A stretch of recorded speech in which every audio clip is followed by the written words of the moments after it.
It is being recorded. Notice. It is good. Thank you. Well, Oh, should I start it? yes, please. So, Why not?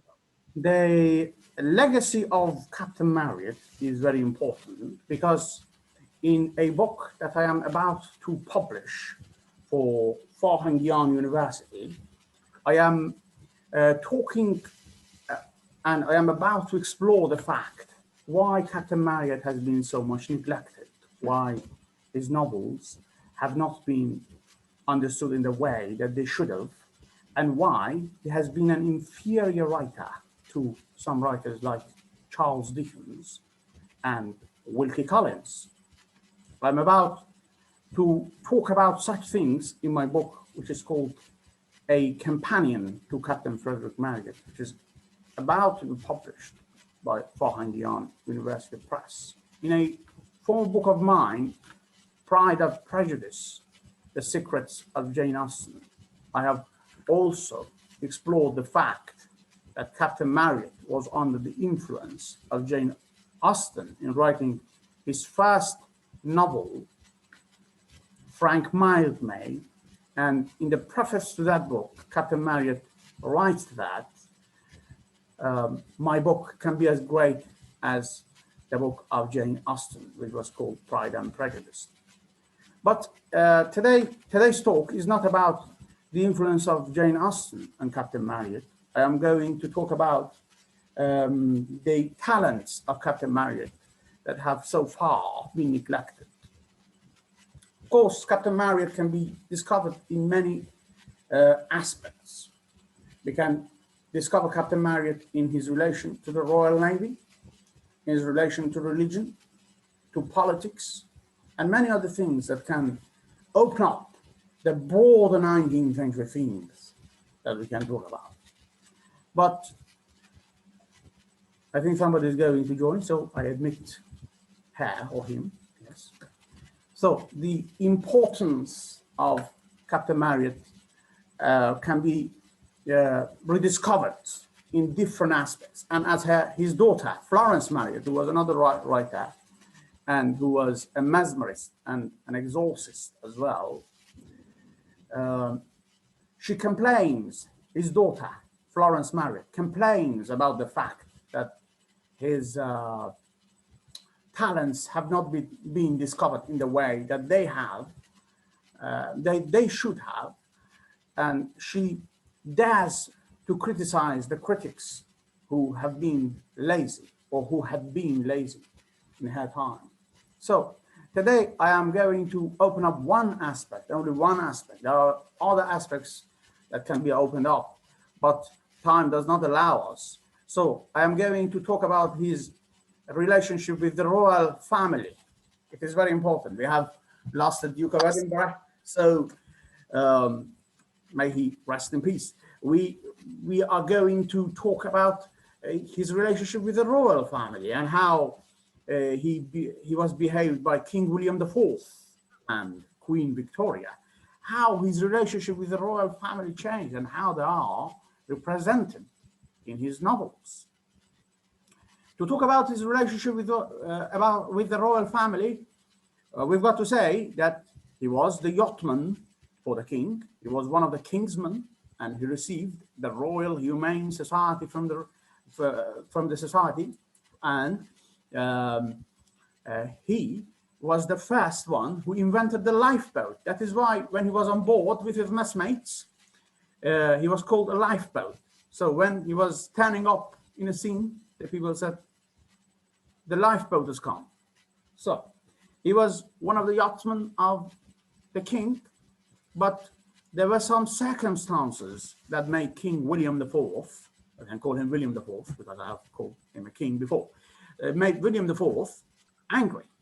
He wrote a pamphlet to reform the Royal Navy, and in that pamphlet on reforming the Royal Navy and the impressment, or the press gang in brackets, he calls the king to act responsibly and end the impressment in the Royal Navy. that was a very important point in British history and English literature, because in that letter, Marryat, who was a member of the King's Guards, who was a King's yachtsman, criticizes the king. He was a man who was paid by the king, but criticized the king. So that made the king angry. But his anger was so very hidden that he didn't express it. The king was finding an opportunity, was seeking an opportunity to express his anger, but time had not come yet. So Captain Marryat writes Peter Simple, this book, which is very thick. And in this book, Captain Marryat talks about the let me say, the republicanism that was spreading at that time. The republicanism of his time was so very dangerous for the monarchists. Captain Marryat was a great monarchist, and in his book, he criticizes Thomas Paine, but it was before this book. It was before this book that Captain Marryat, yes, it was this book actually, Pretty Simple. In Pretty Simple, Captain Marryat criticizes how the peerage is done, the peerage system, the House of Lords is formed. He makes a character called Peter Simple. His last name is Peter Simple. He's a simpleton, and he criticizes the king why a simpleton is becoming a lord, and why a person of so many talents, it is probably him himself, that was rejected by the king, is not a lord. So how does he come to the point that he should have been a lord? It was a meeting in the king's court. The minister invited many people to the court to make them peers. So the minister went to him and said, "Sir, it is the time for Captain Marryat." The king says, "Who is Captain Marryat?"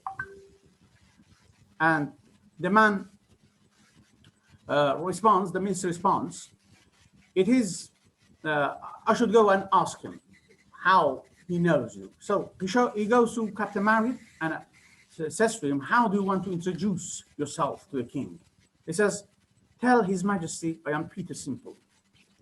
He responded in that way because in a private meeting, the king told him, I have read your Peter Simple." So when the king understands that it is the Marryat that wrote the pamphlet, and it is the Marryat who criticized him by his pamphlet, he says, "Isn't he the one who wrote a pamphlet against impressment with the Royal Navy?" The minister responds, "Yes, sir. Yes, Your Majesty." And the king says, "He's rejected. You cannot give him the peerage." So this is the starting point of Captain Marryat's antagonism with King William IV. Although he was a staunch monarchist, but he becomes an antagonist of King William IV. So he writes Peter Simple, criticizes the peerage that was going forward during King William IV. And yes, then he writes Mr. Midshipman Easy. Mr. Midshipman Easy is a defense for the monarchy against the republicanism. He criticizes Thomas Paine, who was a passionate Republican in the United States, and he calls him a fool. And he makes a character that resembles and has the characteristics of Thomas Paine, So Thomas Paine analyzed the brains, the character analyzes the brain, and many other points that are similar to Thomas Paine. So the very important book that is very much neglected these days and has not been at all understood is the Pasha of Many Tales. In the Pasha of Many Tales, Captain Marryat makes a character who is unable to bear it, to have a child, a person who has hypochondria. These are the characteristics of King William IV. So he comes to the power by treachery, and he criticizes the person called Ali.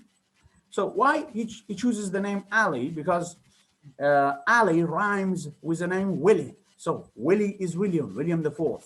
And at the end of the book, there is a very, very important sentence that can make us think that this book is written to criticize the king and to say that I am talking about you. That, yes, he says, thus perished the two barbers, and thus did Hawkback under the name of Ali reign in their stead.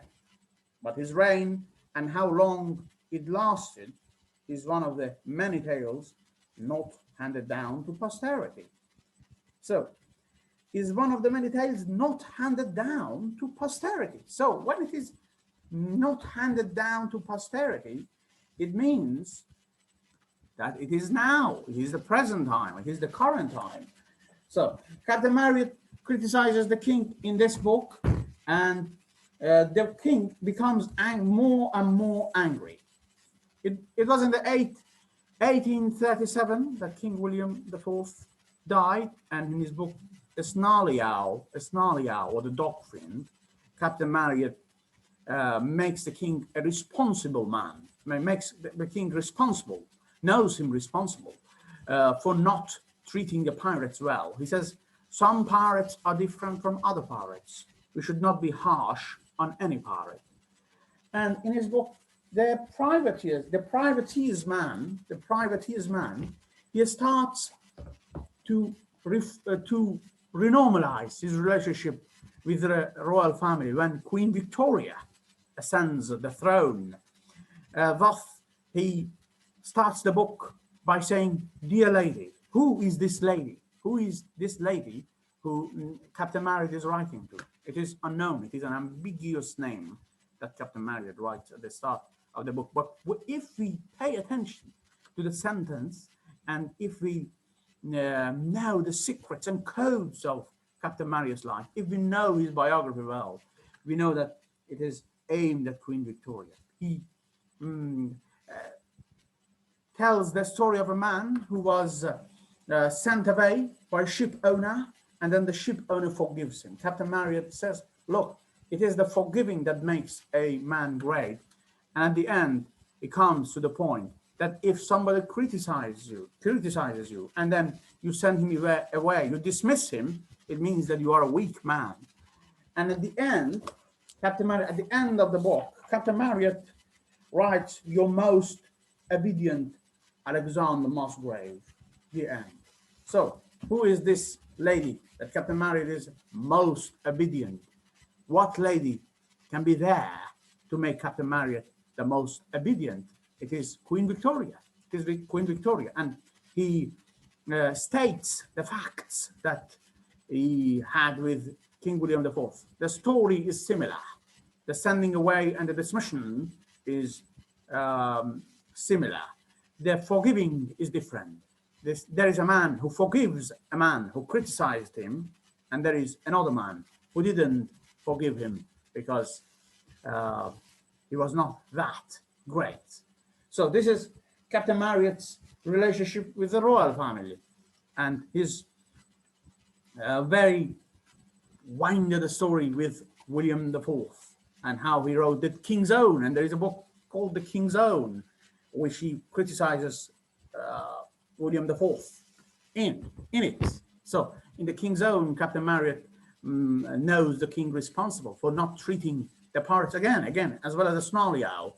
It is his second book after Frank Marryat, his second ever written book that he wrote about the Royal Navy and the harsh treatment of the king that he had at that time. So this is the relationship of Captain Marryat with the royal family. I don't know if I can have any questions. We have had some members who have joined about the legacy of Captain Marryat.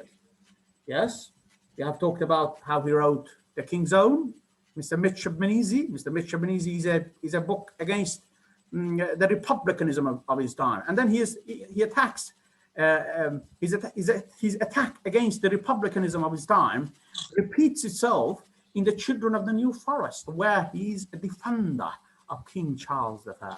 King Charles I is defended by Captain Marryat. He says, look, this is the republicanism of Oliver Cromwell. Look what Oliver Cromwell has done to the English history in the 17th century. Do you want it to make it repeated in the 19th century? Captain Marryat asked. Do you want it to be repeated? Do you want that Puritanism and that hard time to be repeated now in the current English political system? And then he concludes that Charles I should not have been that absolute. He criticizes Charles I as well, but he says that Charles I's reign was very much better than Oliver Cromwell's. So Captain Marryat comes to the point in The Children of the New Forest that the unity, the marriage between Parliament and the Crown is a bad thing. And he invites the people of Great Britain to triumph upon this political system that was known the best in Captain Marryat's mind. So Captain Marryat attacked republicanism, supported monarchy, but that does not mean that he had always a great relationship with the monarchy. He had some turbulent relationship with William IV. He criticizes William IV for his relationship with, let me say, impressment. He criticized William IV for his harsh treatment on the pirates and his irresponsible behavior about the impressment. And then when Queen Victoria comes to power, he writes The Privateersman. I show this book again. This is my private book. This is really a great book. How you can discover the codes in Captain Marryat's time, in Captain Marryat's novels. In The Privateersman, he starts the book by Dear Lady and ends the book Your Obedient Servant, and states the fact that exactly happened in his relationship with William IV. If you have any questions, I can take them. I have talked about the important relationship with the royal family in Captain Marryat's time and life. I give a great welcome to all the members who have joined so far. I don't have, so Welcome. raise a glass for the Duke of Edinburgh and Captain Marryat. Yes, of course. I missed some of it because I couldn't get in. Oh, what's happened? I don't know. I missed some of it because I couldn't get in. That's strange, because the link should work, shouldn't it? It sounded a very interesting speech. I wish I hadn't missed some of it. So it sounded very interesting. Thank you. So we talked about the relationship of Captain Marryat with the monarchy and how he criticized the king for his impressment and how he renormalized the relationship during Queen Victoria's reign. I think Captain Marryat has not been explored in the way that he should have. And I think if we know the secret codes in Captain Marryat's novels, he should be a great writer like Charles Dickens or Jane Austen, as his daughter, Florence Marryat, complains about the fact in her book, Life and Letters of Captain Frederick Marryat.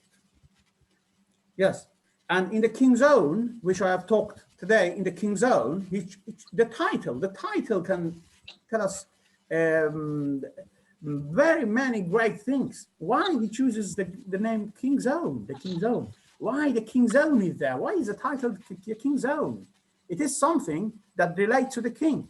He says indirectly, look, what is happening is a direct influence of the king's feeble behavior towards the impressment, the press gang, and the pirates.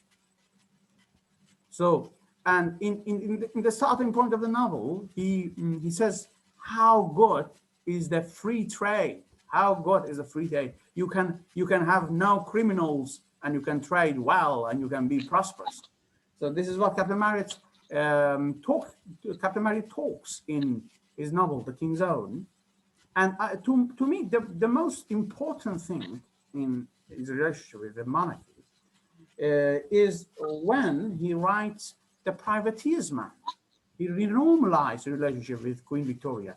And a book later called A Diary in America, which he wrote in the United States, he criticizes the lack of copyright in the United States and the Canadas. He says, Canada can be a great example to the United States. It is important. He knows Canada as a place that Britain can remake the world order. He says, look, from Canada, we can have good relationship with Russia.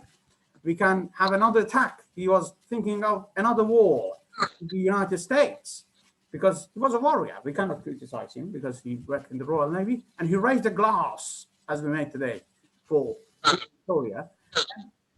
In his diary in America, he says, look, Queen Victoria is 18 and our country is stable. Your country has not a leader, and you cannot have a strong leadership as Queen Victoria. He knows Queen Victoria as a great example for the world and for the colonies when he's in America and the Canadas. I say the Canadas because at that time, Canada was divided into two parts, Upper Canada and Lower Canada. I was in the same boat as Amanda. Yeah. Not well, everybody's called Amanda except me. There's still time for you to change your name. There's always time. But I was in the same boat of sort of arriving a bit late. But I mean, you draw the parallel between being in the waiting room.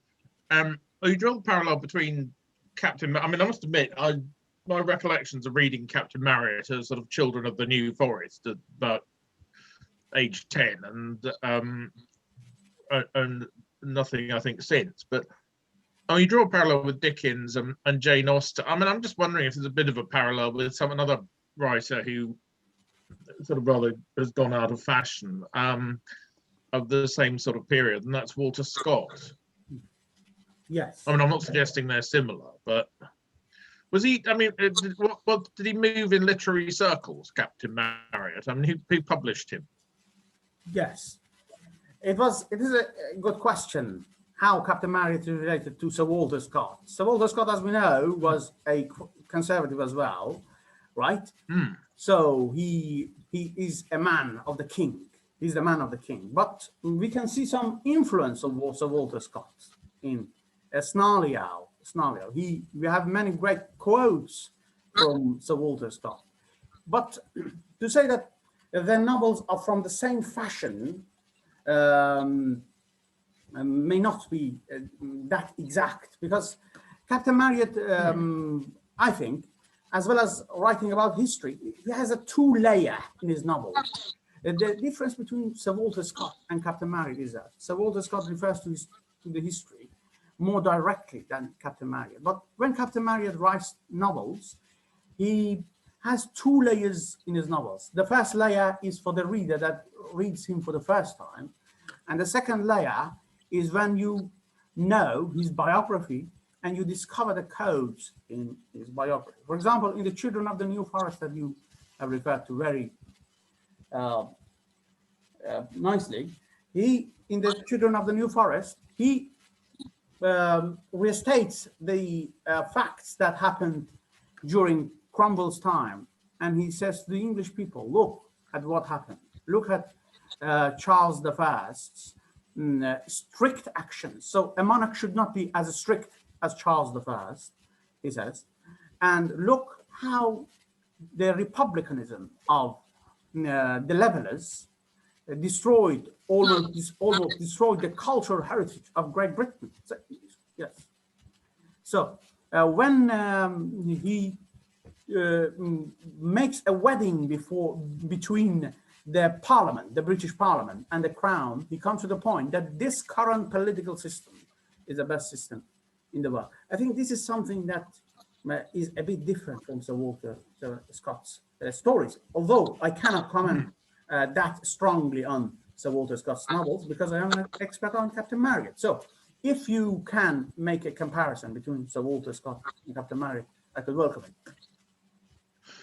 it. Was he? I mean, you have these. I mean, somebody like John Murray as a publisher who publishes Byron and Jane Austen as well. Yes. You know, is obviously very sort of commercial and sort of protective of his writer's intro and constantly suing people. I mean, did Captain Marryat have a publisher who was, you know, sort of pushing him, or was he just a bit of a sort of lone wolf? Yes.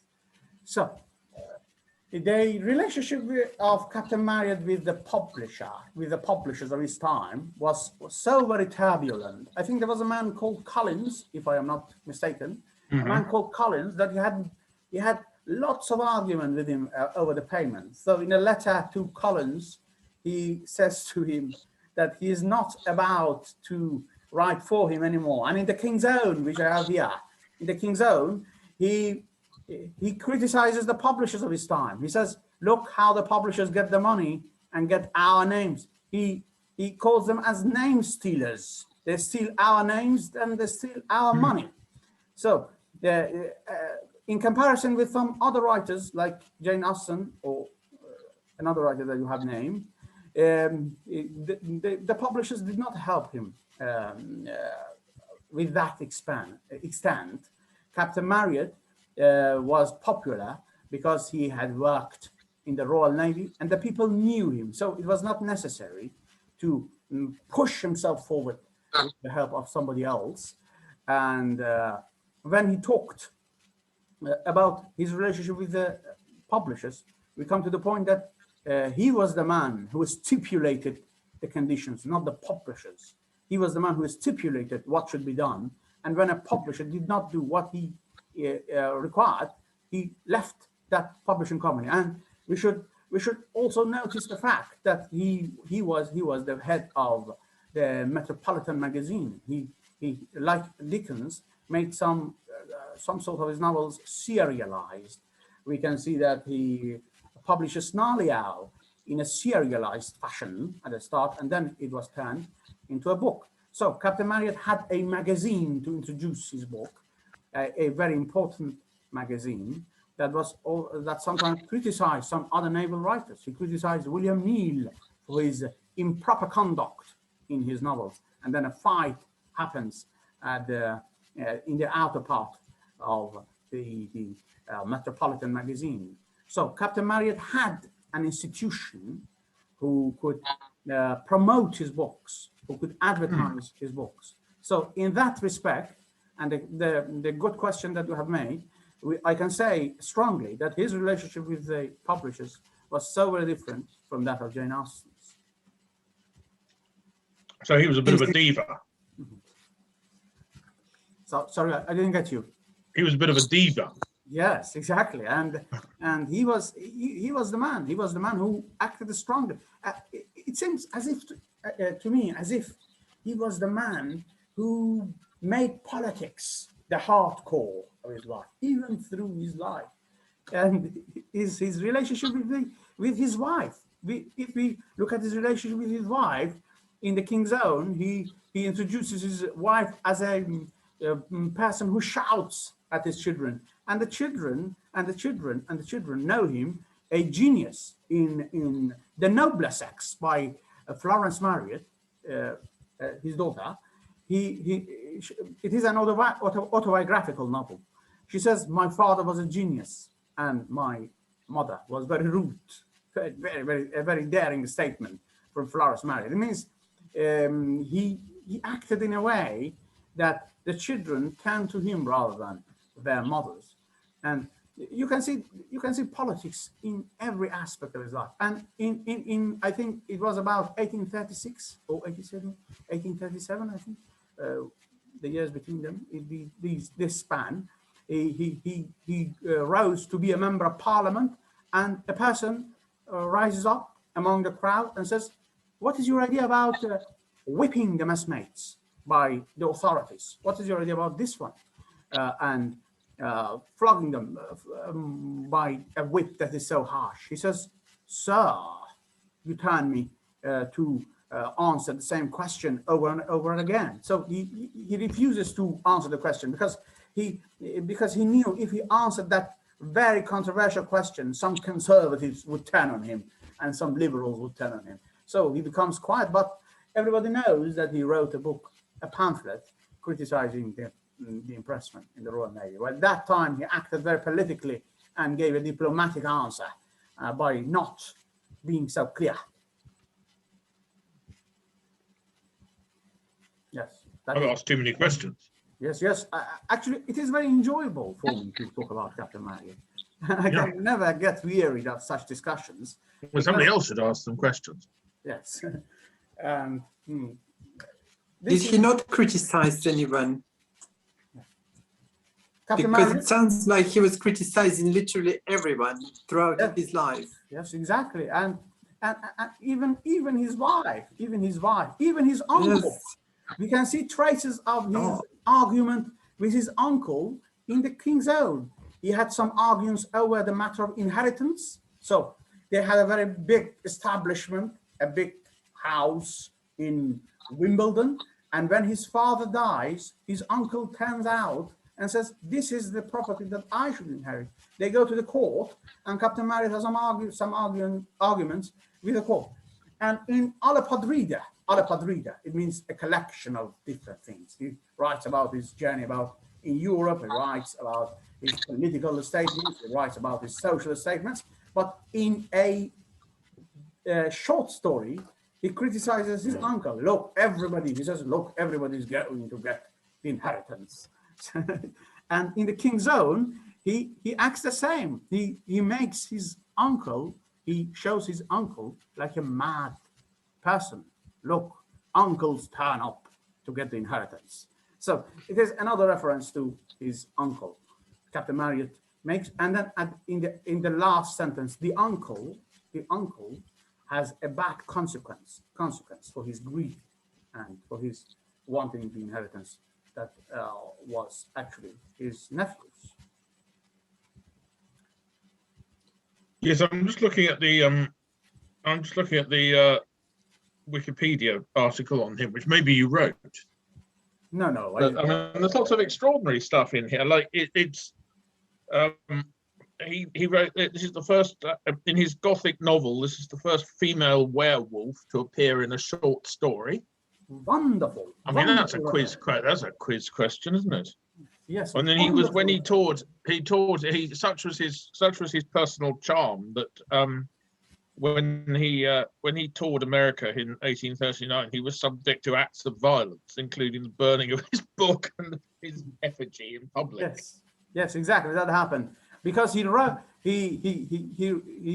the glass in the Canadas. He was in a ship called Caroline. Look how important this is for him. Look how politically he acts. He names one of his daughters Caroline because he was in the ship Caroline in the Canadas. They attacked an American ship and they raised the glass for the British victory over the Americans. So when this ends and when a daughter is born, he calls this daughter Caroline. How political of him, And because of his raising the glass for the British victory, for the monarchy, the Americans turn to him and say, he is in the Americas, he is in America and criticizes republicanism. How daring. But there were some radical people in the United States who were going to even kill him, but there was a friend in America who saved him. And why that friend saved him? Because he was a prisoner on a British ship. He was a Republican who was a prisoner on a British ship. And Captain Marryat treats him kindly when he's on a British ship. He's on board of a British ship. So when the people are going to shoot Captain Marryat, are going to kill Captain Marryat, he turns up and says, no. He is a very noble man and he should be saved. And apart from his different political opinions, he should be here. So when time becomes hard for him, he goes to Canada, to the Canadas, and criticizes the French machinations, argument after argument, argument over republicanism, argument over the folly of Thomas Paine, argument over the French machinations in Canada, argument over how Britain should renormalize her relationship with Russia, and all of these. We can see a turbulent life in Captain Marryat's life, and what is the main reason that he goes to the Americas? Is it to write a book on America? No, it is a second aim for Captain Marryat. He hears when he is in England that the Americans are copying his books illegally, so he goes to the United States to stop it and to introduce a copyright law. So after 5 or 6 years after his arrival in the United States, you can see that the United States is having a copyright law. That this is because of the endeavors of Captain Marryat. This is very important to know that the current copyright law that is over the world is because of the endeavors and the efforts of Captain Marryat. He went there and says, look, we have copyright in England. You should have it too. This is a kind of theft. So you should stop it. You should have copyright. And because he criticizes the copyright in the Metropolitan magazine as well, the Americans try to have copyright, and then stealing his books stops.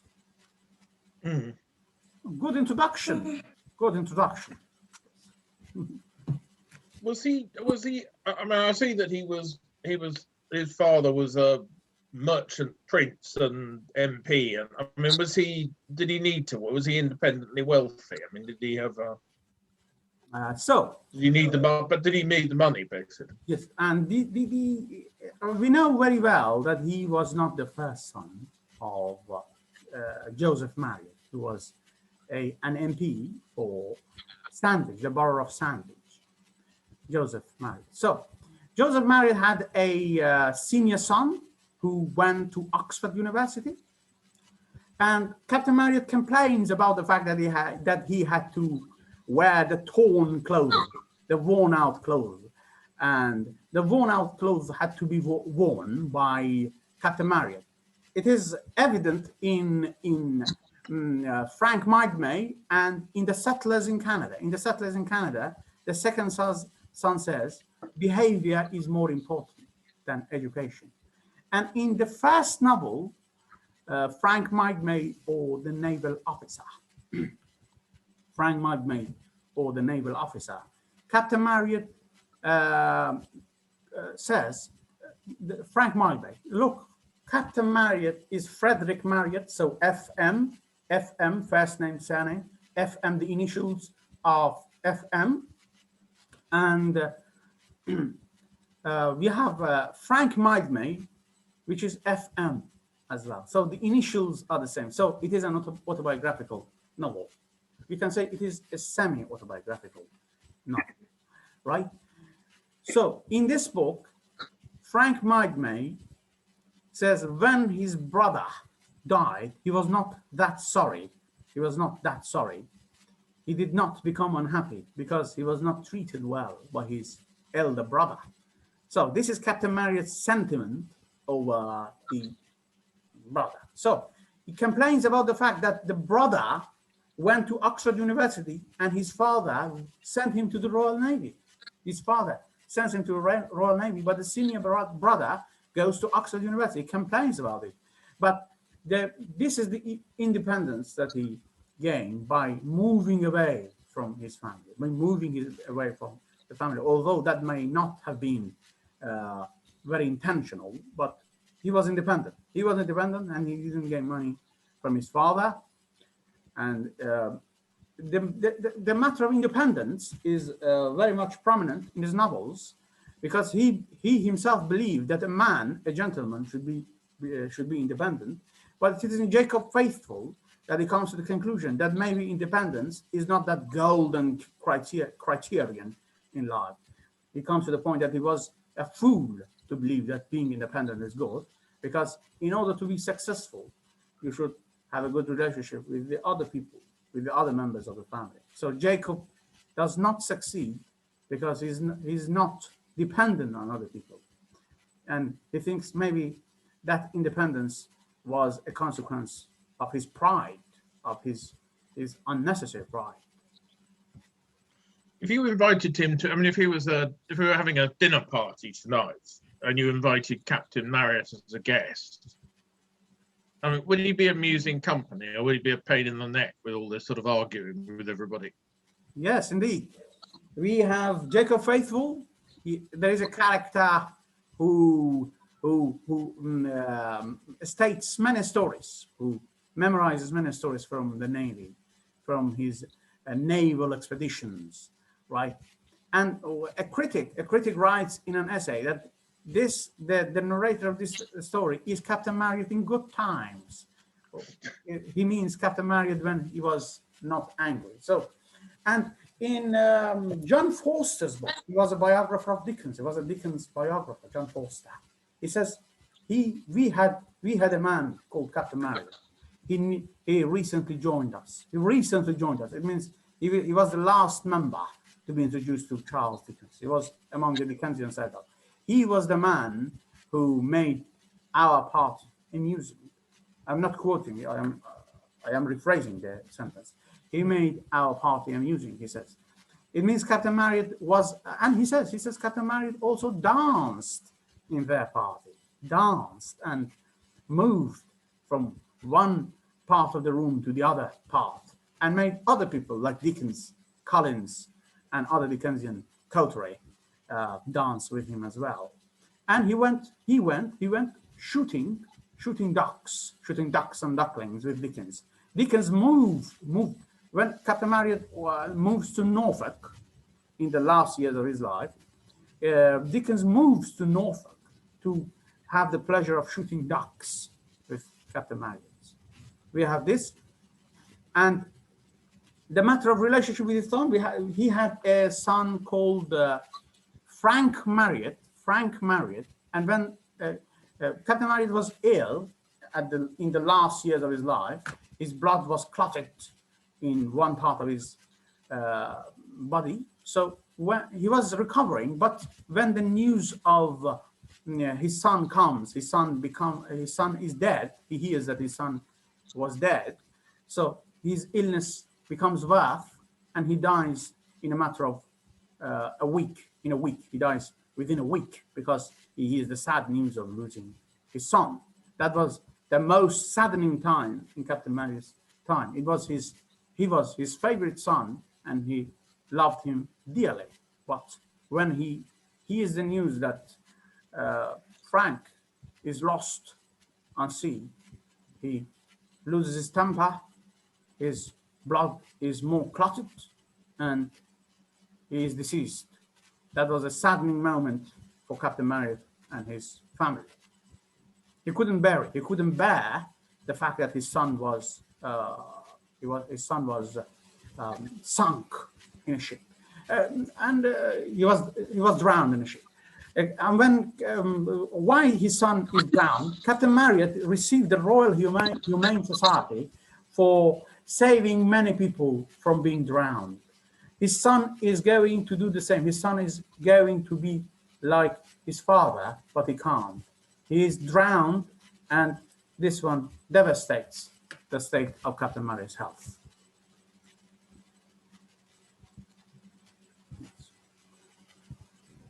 Thank you very much, because I never knew about him. I'm sorry to say, and lots of people have his books and read him when they were younger.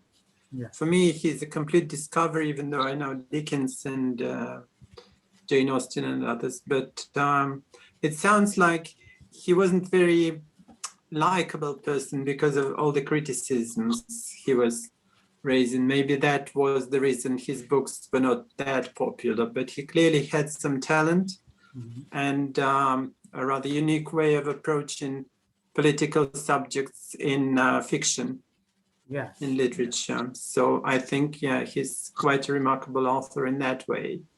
And I hope your book will come out really well and will sell well. Thank you very much. And what is important about his novel is that his novels opens up the broader 19th century themes and Victorian themes to us. I think this was a great discussion, and I really enjoyed it. If you have any questions, I can take it. Amanda. And this is a memorable moment talking about Captain Marryat. I think Amanda was quiet for quite a while. Were you? Me? Yeah, you. I think you're a brilliant story. Oh, Oh, you swapped places now. we lost you for a second, but Right done. oh, What? Sorry. we've got a picture of you with a purple feather on your head. And now you're back with a blue feather on, with a blue boa. I think you're a brilliant storyteller. Absolutely fantastic. And I was just listening to the words and just thinking, wow, you really are. I mean, the subject matter is something I don't know much about, but I think you're a brilliant storyteller. I just found it so inspiring, and I think it's a shame there aren't more people here tonight. And it could be they tried to get in and they couldn't. I don't know the reason why, but you're a wonderful storyteller. If we were William IV, we could have gone and press ganged some more people to come in. Sorry? We could have press ganged some more people to come in if we were William IV. Okay. We could capture people on the streets. And get them. I'm not like that. So you could be. Have you? I've never. You know, when Amanda D as opposed to Amanda B. When Amanda D says, you know, you don't know much about this guy.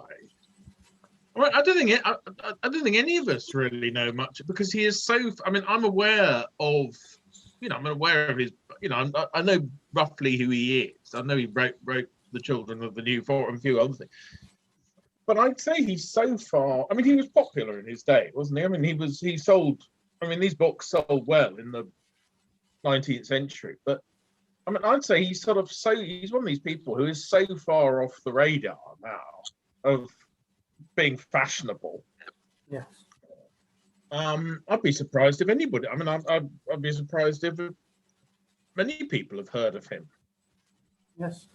And it may be because he's no, you know, I mean, sometimes that's because somebody's no good and they're just sort of out of fashion because they were popular in their day and they're just, you know, they haven't stood the test of time. Or sometimes it's just, you know, you need a bit of a boot to go. I mean, I think Walter Scott's a bit like this, isn't it? I mean, I don't suppose, you know, if you sort of, I mean, nobody reads Walter Scott in school, do they? Yes. And I know, but in Georgia, there's somebody I know in Georgia who's got this Byron school where the children are learning English through Byron, through the poetry of Byron. I love it.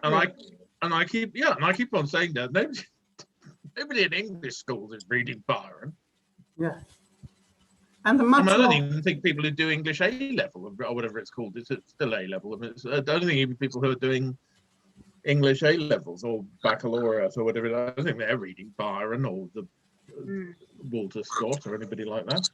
And the matter of authenticity is something that makes his lovers suffer, because they come to the point that Captain Marryat, in a talk with Professor Young at the University of Exeter, he was complaining about the same fact. He says Captain Marryat is rejected because he is known as a children's fiction writer. Why? If we decode his novels, we come to the point that his novels are far, far more superior than any children's fiction or any historical fiction. Because in a two-layered fashion, Captain Marryat talks about history and the current history. It is not only a historical novel, but also a current novel. It happens with the Children of the New Forest. And in Nesnaliao, he writes the novel in a way that makes us think that he's writing about William III, while if we think he's writing about William IV. Why we read something about William III and think that it is about William IV? William IV fights fights James, James escapes. But everybody knows that James comes back and fights back, but he cannot defeat William III. But he alters the story. James goes to a secluded place, becomes religious, and doesn't fight William III. This happens in the story. Why he writes it? What he talks about pigtails in an essay. A critic writes, pigtails were not popular in William III's time. So why Captain Marryat talks about pigtails? Why he writes about it? And he doesn't understand it. He criticizes Captain Marryat. Why he writes about pigtails, about carronades. He says, look, carronades were not so popular on British ships during William III. So he comes to the point, he concludes that Captain Marryat did not know much about British history. While Peter Hunt, Professor Peter Hunt, who is now retired and previously taught at the University of Cardiff, he says, no, this is not the point. Captain Marryat wrote everything in the exact details. My answer and my confirmation of what Professor Hunt said is that Captain Marryat wrote about pigtails and carronade to say this is a novel about William IV, not about William III. So look at the details. I am criticizing the current William, not the former William. I am criticizing William IV. I am not criticizing the previous William. And he is criticizing William III's harsh treatment on pirates. He says pirates are good for the economy of British people because he believed in a free trade system, unlike some other tradition of man. He believed that there should be a fair trade in British Isles. So he criticizes William III for not having a fair free trade. No, this discussion was relevant to William IV's time, and it is a criticism of William IV, something that the critics have missed so far, and something that Professor Hunt has referred to it very, very exactly. I suspect we can find a few politicians now who would think pirates are a jolly good thing to promote a bit of free trade. Yes, and but it's very difficult. I mean, I'm shut up before. I want to hear everybody else, and get a. But I mean, I think it's one of the most difficult things for historians as well. I think insofar as Captain Marryat's a historical writer, yeah. Not a historian, but a writer. But if you look at our own time, yeah. There are all sorts of little references. You look at cartoons, and there are things that we understand. And you've got to be absolutely steeped in those references, yes, to understand what somebody's actually saying, yes, to get the joke. Yes, yes. And it's why, things like 18th century, early 19th century cartoon. I mean, yes. Looks like I might have a bit of a problem with some of the things that Captain Marryat got up to with Crookshank, but you look at sort of Crookshank and people like these sort of cartoonists. I mean, how on earth can we get the joke? Because we don't know. We don't know who everybody. I mean, I did a talk a while back about some 18th century cartoon, and everybody in the cartoon. Yes. There was a joke, that everybody would have been recognizable to a contemporary audience. Yes. And there's a whole, every figure is drawn with I can't remember, Gilray or something like that.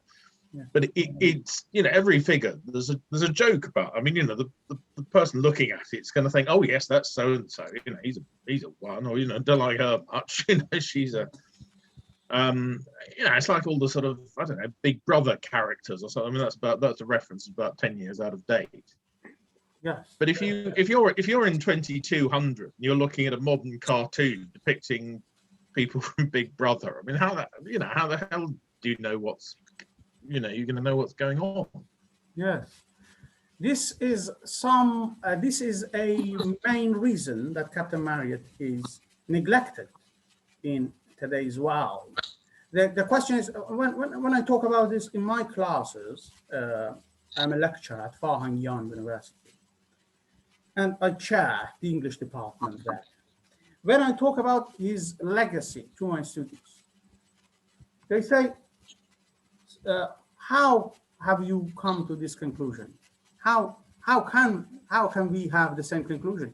This is a hard conclusion. How you come to the conclusion that this book is aimed at William IV?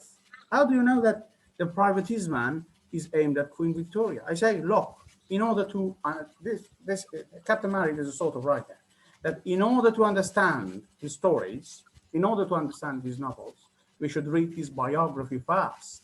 If you read the Snarly Yao without reading his biography, the biographies of Florence Marryat, David Hannay, Christopher Lloyd, if you read them without a biography, you don't come to any conclusion. You should know Captain Marryat's biography. You should know that he had some issues with William IV. You should know that he was a monarchist. You should know that besides being a monarchist, he had some argument with William IV, and he had a good relationship with Queen Victoria. You should know that he went to Canada. You should know that he went to the Canadas and he fought the Americans. And if you don't know this, if you don't know he wrote a pamphlet against the impressment or the press gang in the Royal Navy, if you don't know that he was an observant Anglican, if you don't know this, if you don't know that he wrote in defense of slavery, this is a very relevant issue. He writes in defense of slavery and says, yeah, that was what I was getting at with my slightly yes, problematic. Could that be the reason why there aren't many people here tonight? Did I hear he wrote in defense of slavery? Yes, he wrote in defense of slavery, and he writes, look, what are you doing? He writes to the Whig government, to the Whig Prime Minister, Charles Grey. Yeah, I think he was Charles Grey. Oh, before him, I'm not sure. I think it was Charles Grey. He writes to them and says, look, there are many slaves who need our food. This is a reason that we have not had so far. He says, what about the slaves that cannot make money? We leave them on the colonies and how they make money to have some food. Have you thought about it? Shouldn't the freedom of slaves be done in a more gradual way? Should it be that fast? He says, look, this should be done in 20 years' time, not in 1 year time. They can die of hunger. So let it be done gradually. And then he comes to the conclusion, look, Britain is a civilized nation, and this civilized nation should not let people die of hunger. He says that. This is his reason, not because having the slaves is good. No. He says the slaves can die of hunger. They can starve on British colonies. He says that. Yeah. This is a very relevant issue that can be discussed. Yes. Very relevant issue that we have some people who criticize some British men in the past for slavery. Why? In order to criticize or defend slavery, I don't want to say I am in favor of this or that, because this is a matter of the 19th century time. But in order to discuss the matters of slavery, we should know the ideas of both sides. There is a man who says, if we abolish slavery in a 1 year time, we should think about the slaves as well. The slaves will die of hunger. We should first ensure that the slaves can make money for themselves, and then we let them go. This is what Captain Marryat says. And in Mr. Mitchell Manisi, there is a slave who is a friend of Jack Easy in this book. In this book, Mr. Mitchell Manisi, there is a slave who returns to the home of Peter, to Jack Easy. And then Jack says, look, this is the abolition of slavery has started. Why don't you go? He says, sir, I am happy to be your servant because I make more money when I am your servant. So there is a slave who prefers to remain a slave. This is really baffling. This is really baffling. Captain Marryat defending the slaves by having a slavery. not abolishing the slavery. This is a different defense of the slave. And the slave does not go, and at the end, when the slavery is abolished in Britain, he prefers to remain a slave. This is what Captain Marryat is pointing to, and has not been even one time referred to in any critical essays. Mm. It's rather like the sort of notion that you which sort of people who go shooting and that kind of stuff. I mean, they're quite keen on the idea that you preserve grouse by shooting grouse, which is slightly. I don't think I'm getting the impression that we're not going to be having a statue to Captain Marryat in the near future. Yes. So what's your point? What do you want to refer to? I didn't catch the last sentence of you because of the sound. Yes. We're talking about statue. I don't think we're going to get a statue because. Yes. I mean, it is this attitude towards sort of slavery and things like. I mean, it goes on well into the 19th century. Yes. And I think people are not sort of terribly well aware of the facts, but there was some. I mean, some people are very, which is why we need to talk about facts. And people saying, some politicians saying, we can't rewrite history. We always rewrite history. I mean, we need to talk about history because it's problematic. But quite late into the 19th century, you had once there was emancipation of slaves in the British Empire. I mean, I think this is when Dickens is still alive, I think. So it's probably sort of 1860s. But you have there's a rebellion in Jamaica, and this is sort of violently put down, very violently put down by the British colonial authority. And you've got groups in that. I mean, this is so well known. I mean, nobody's ever heard of this. But it's so well known in London that you have groups setting up on one side, one side or the other. One side wants to prosecute the colonial governor for basically mass murder, for putting down this rebellion. I mean, these are not slaves, but they're people who say, we're not much better off than when we were slaves. We're living in poor conditions. Yes.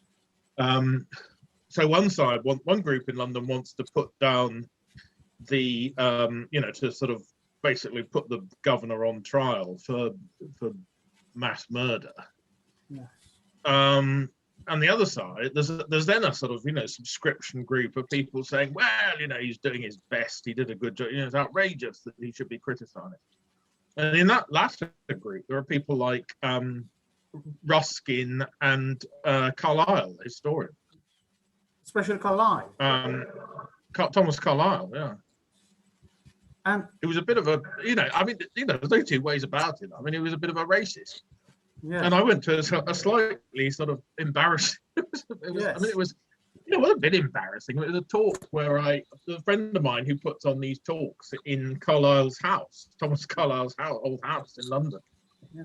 And somebody came along to talk about Ruskin and said, and gave this talk in sort of Carlyle's own old drawing room. Yes. Explaining how he used to sit there with talking about Ruskin, but how Carlyle and Ruskin used to sit there and, being a sort of teensy bit racist. Yes. And it was a big, so you've got sort of famous big names on, big Victorian literary name on both sides of these sort of debates. Yeah. And there are some aspects of his novels that makes us think that Captain Marryat was a racist too. In the King's Own, he knows the Muslims. He knows Muslims as equals to dogs. He calls them dogs because he says, What is the difference between a dog and a Muslim? Why Muslims hate dogs? He says, because he says they should love dogs because both of them are obedient to their boss, to their bosses. And because it was a criticism against the king as well, because he wanted to say that I'm not obedient to the king. But this is a racist remark. And in another remark in Frank Margmay, he says, what is the difference between the hair of a sheep and the hair of an African? Both of them have furs, he says. So this is a racist remark. This is not accepted at all. You cannot accept it. You will shout when you hear a sentence. But this is what we see in Captain Marryat's novel, and we cannot accept it. You have to have a harsh criticism and draw the sentences and say, look, this is the racist remark. This cannot be accepted. But at the same time, we should be patient to know what he really thought. Why he says Muslims are so. Why he said Africans are so. This is a historical perception that we can have, and to have a new historicism approach, we can come to the conclusion that Captain Marryat was a product of the British society at that time, and in order to have a harsh criticism, I don't mean a harsh criticism of Marryat, a harsh criticism on his novels, we come to the point that there is some racist portion in his novels as well. And at this moment in time, it's just such a sensitive issue that I'm amazed we're even having this conversation tonight, because there is so much censorship around at the moment, and people aren't allowed to be having certain conversations. But I think you're a brilliant storyteller. I really do. Thank you. I'm interested in his work as well. But this conversation, it's like you're meant, these days, everything is so sensitive, for better or for worse. Are we right to be having the conversation? Sorry? Are we right to be having the conversation?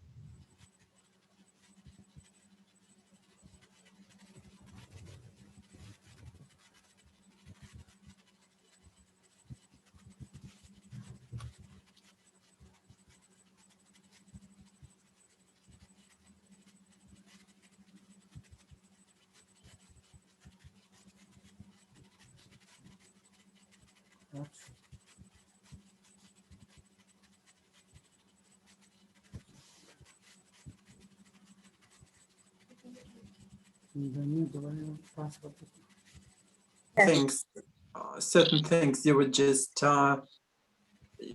things which were normal for those days in that country, they will not be accepted in this society. So yeah, we just have to make some adjustments, and we all have to work on getting to the same page with things like this. Yes. The thing that impressed me about some of the stuff about the Jew, and I've got people on Facebook who posted stuff that it's not complimentary, but the one thing I did read, who knows? I mean, it's all what you're reading second, third hand. But I mean, the one thing that did impress me was that I think it was on the BBC. Somebody saying, well, actually, amongst the royal household, people who actually worked there, the one they really liked was Philip. Because there used to be this sort of old school British expression, like, he had no side. And, my mum was a bit, I'm not saying my mum was like Prince Philip, but, she was the kind of person who would just talk to anybody. Like, she would conduct, she was talking to the least important person. She would talk to them in exactly the same way as the most important person. Because she had sort of no real, she just sort of talked to people. I mean, it was what maybe she came from had origins in a slightly more egalitarian part of these islands. But he did, everybody seemed, the people who actually worked for him You know, he seemed to be the one who people, you know, people, you know, wasn't sort of full of himself. No.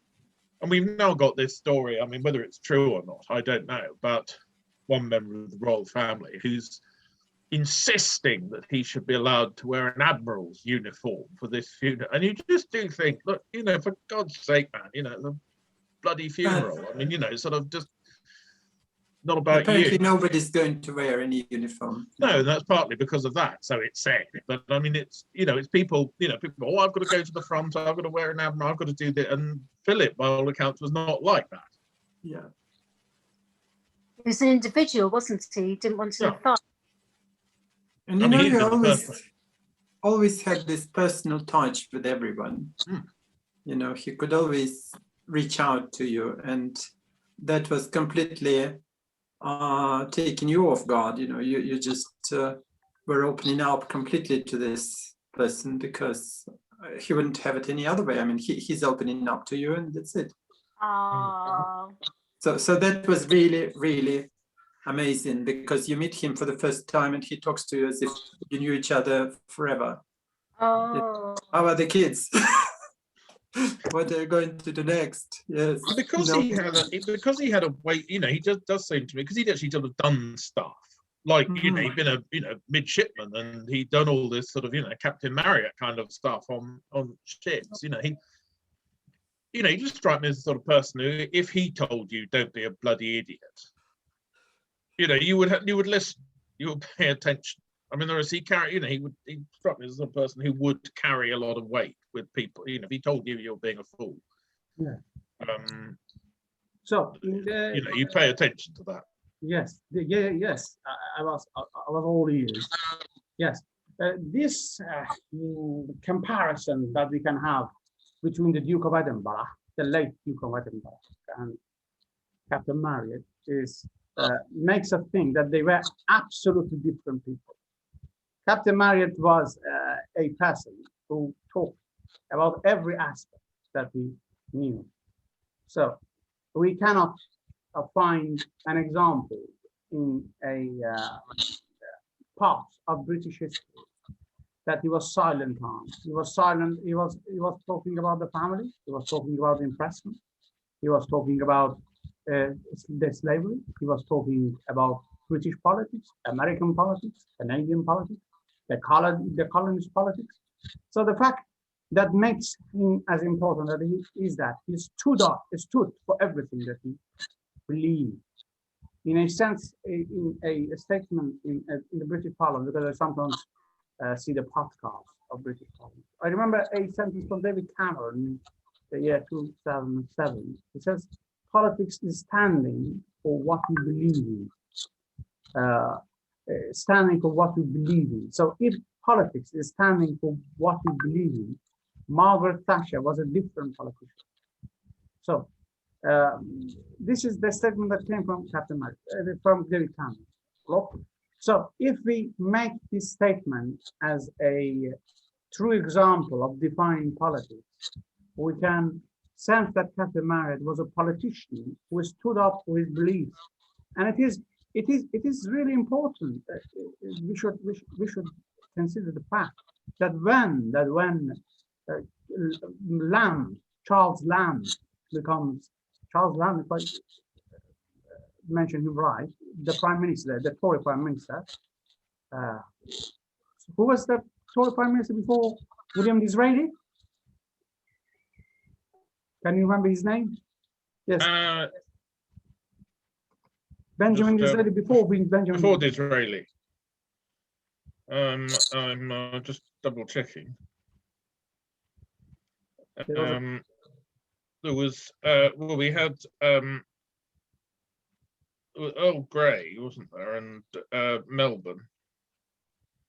So immediately before Charles Disraeli. I'm just going through the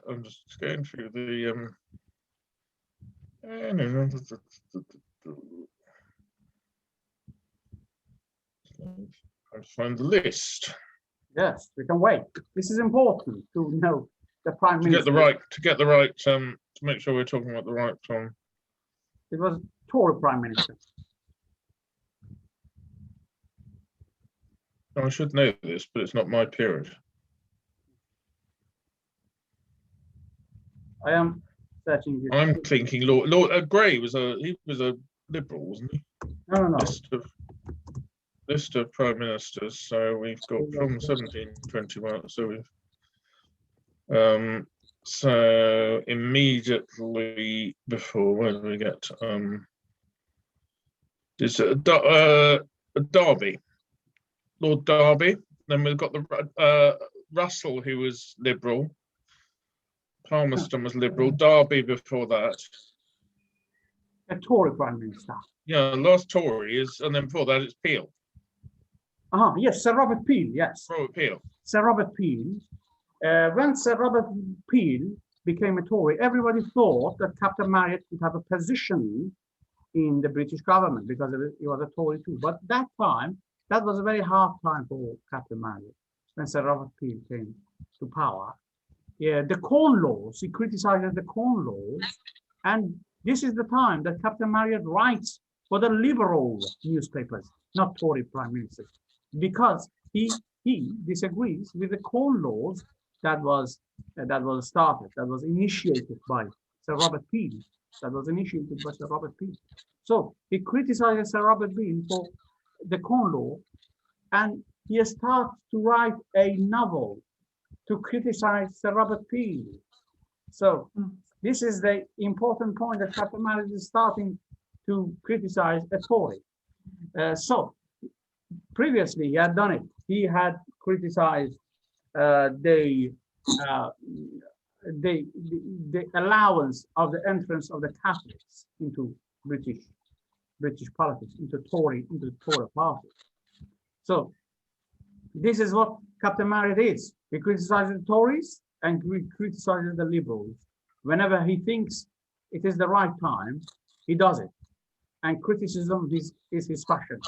He criticizes Sir Robert Peel too for his Corn Laws, and he petitions the government on behalf of the farmers and the Corn Law and Norfolk farmers prominently, to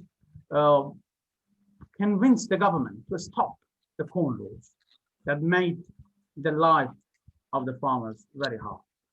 So he's on the side of the landowners. Yes, wanting to keep the tariffs in place. Yes, and this is the part of history that Captain Marryat is standing for the rights of the farmers and is writing for the liberal newspapers. And he criticizes Arthur Wellesley, the man who defeated Napoleon, Arthur Wellesley, for ending the limitation for the Catholics. Arthur Wellesley ends the limitation for the Catholics, and Captain Marryat criticizes his Wellington boots in the King's Own. Yes. Yeah. And he's not ticking a lot of sort of modern, he's sort of against emancipation of Catholics. He's sort of for landowners. He's not ticking a lot of modern boxes, it has to be said. Yes, not a lot of modern aspects, but these are the things that opens up the broader 19th century theme. Yeah, but I mean, you've got to understand. I mean, you have to. You can't just. Yeah. I mean, this is the point about rewriting history. You can't. I mean, you see, the history's not got anything to do with, whether people are good or bad. Yeah, exactly. And it's what happened. I mean, at its most basic level, it's what happened next. Yes, we live and if you can, why did that? Why did that happen? Mm-hmm. And you have to be truthful with that. Why sorry? Did it happen? It has to be truthful. Yeah. It can't be doctored. Yeah. Because at the moment, history can continually be written depending on what script somebody wants to write. Well, we've got I mean, we've got challenges at the moment to, you know, I take a bit of a dim view of this. I mean, there are certain politicians who are saying, you know, they've got this agenda of having sort of British national heroes, and you've got to emphasize the, you know, what the British, and you cannot criticize, you cannot say anything about this because then you're rewriting history. You know, these people are, you know, someone like Churchill, for example, who is clearly, you know, there's clearly lots of, you know, a very complex character. And there are people who are trying to shut down. I mean, it's, you know, it's tremendously ironic, but I mean, there are politicians that are criticizing, you know, we think in this country, our great institutions of learning, our, you know, sort of Oxford and Cambridge and our great universities, and, you know, these are the you know, world leaders, which to some extent they are. And there was a politician the other day who said, I can't remember the expression he used, but it was something like, you know, this is not what patriotic British people want to hear. Well, the job of universities isn't to tell people what they want to hear. It's to research things. And I mean, people then can disregard it. They can say, I don't want to hear this, I don't want to listen to it. But it's not the job of. But aren't there things even within the universities that are censored within academia? Well, that's I mean, I think that is another, yes. So things may be researched and written about, but if they're censored, that's where I think it's more of a, I mean, I get the impression that is even more of a problem in the States. Yeah, and it's coming here though. But there are certain things in, you know, American university that you cannot say. Yeah. I mean, there used to be I mean, he is no longer with us as of last year, but a journalist who used to write for The Independent called Robert Fisk, who lived in Lebanon for a long time, and, you know, was like the British journalist who probably knew most about, on British domestic papers, he knew most about the Middle East. But he'd go on tours of American universities, and he'd just get to, you know, they told you, you can't have this guy, can't invite this guy. Just terrible. And I'd love to somebody will take away some funding. You know, you allow this guy to speak at this university, so, you know, we'll cancel this funding or that funding. I'd love to think that at the Eccentric Club, you can say absolutely anything. I'd like to think that you could. Well, just about anything. It is. Well, I mean, if you can do it with style, with grace, or with art, whatever it is, almost everything, because otherwise the Eccentric Club could die out, because there is danger of a lot of things being censored. A lot of things being seen as old-fashioned, and so I'd like to think that if you can do it with wit or with style, like Oscar Wilde, I'd like to think I mean, I don't know much about Oscar Wilde, but I'd like to think Oscar Wilde was somebody who could take any subject and just make it acceptable. Yes, I used to know quite a lot about Oscar Wilde, but I've forgotten it all, so I'm not in. I just like to think that there is nothing taboo. That if there is anything taboo, then artists or eccentrics take it and make something of it, so that people stop and think, rather than ban it, censor it. Absolutely. Because otherwise we're in danger of censoring so many people, or us being censored, because we will be the next ones who will be censored. I mean, there's quite a lot of stuff. I mean, and you're a white male. Yeah, I'm white male with white. I mean, all this is going tomorrow. This is all being cut off tomorrow. So you're getting the last hurrah. So I might have which looks like an 18th century wig. Yeah, no, it's probably just bath foam, isn't it? Yeah, I am. Yeah, you know, I'm a white, and the you know, you get a lot of. I mean, I went along to the sort of work at one of the. I was invited. Well, I was told I ought to go along to one of the women's groups. So No, a women's group. What were you trying to? Well, actually, it was way. I thought it was going to be all sort of, how terrible white men are, but it was. I mean, the difficulty is, to me, diversity is that, you treat like the prince, like my mom, like Prince Philip. You just treat everybody as you find them. Yeah. And you don't say, I am not going to talk to you because you are X, Y, or Z. Yeah.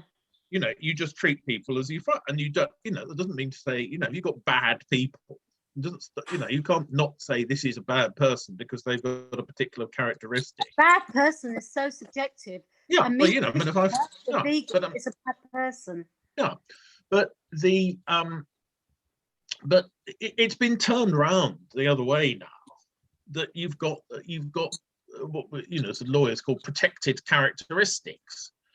That you are a woman, or you are a black person, or you are whatever, and everybody, as if that's a that well, of course, people have things in, people who have that characteristic have things in common.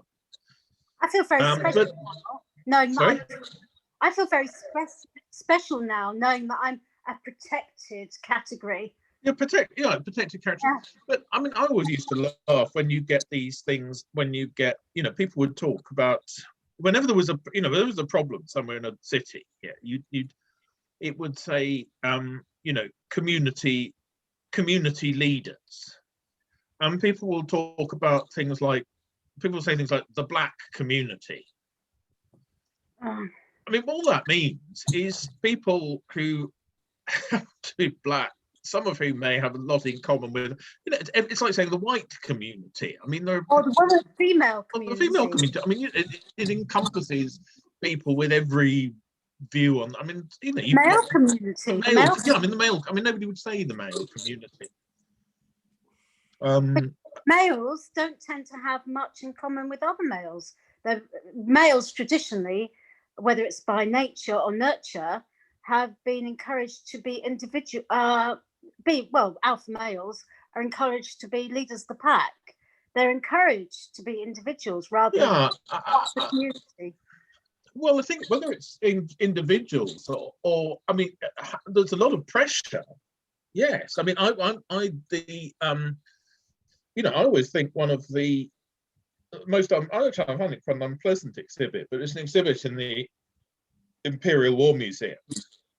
It's a white feather. And this was given to some guy in the sentence, still got the envelope, who this was sent to by the local Girl Guide troop.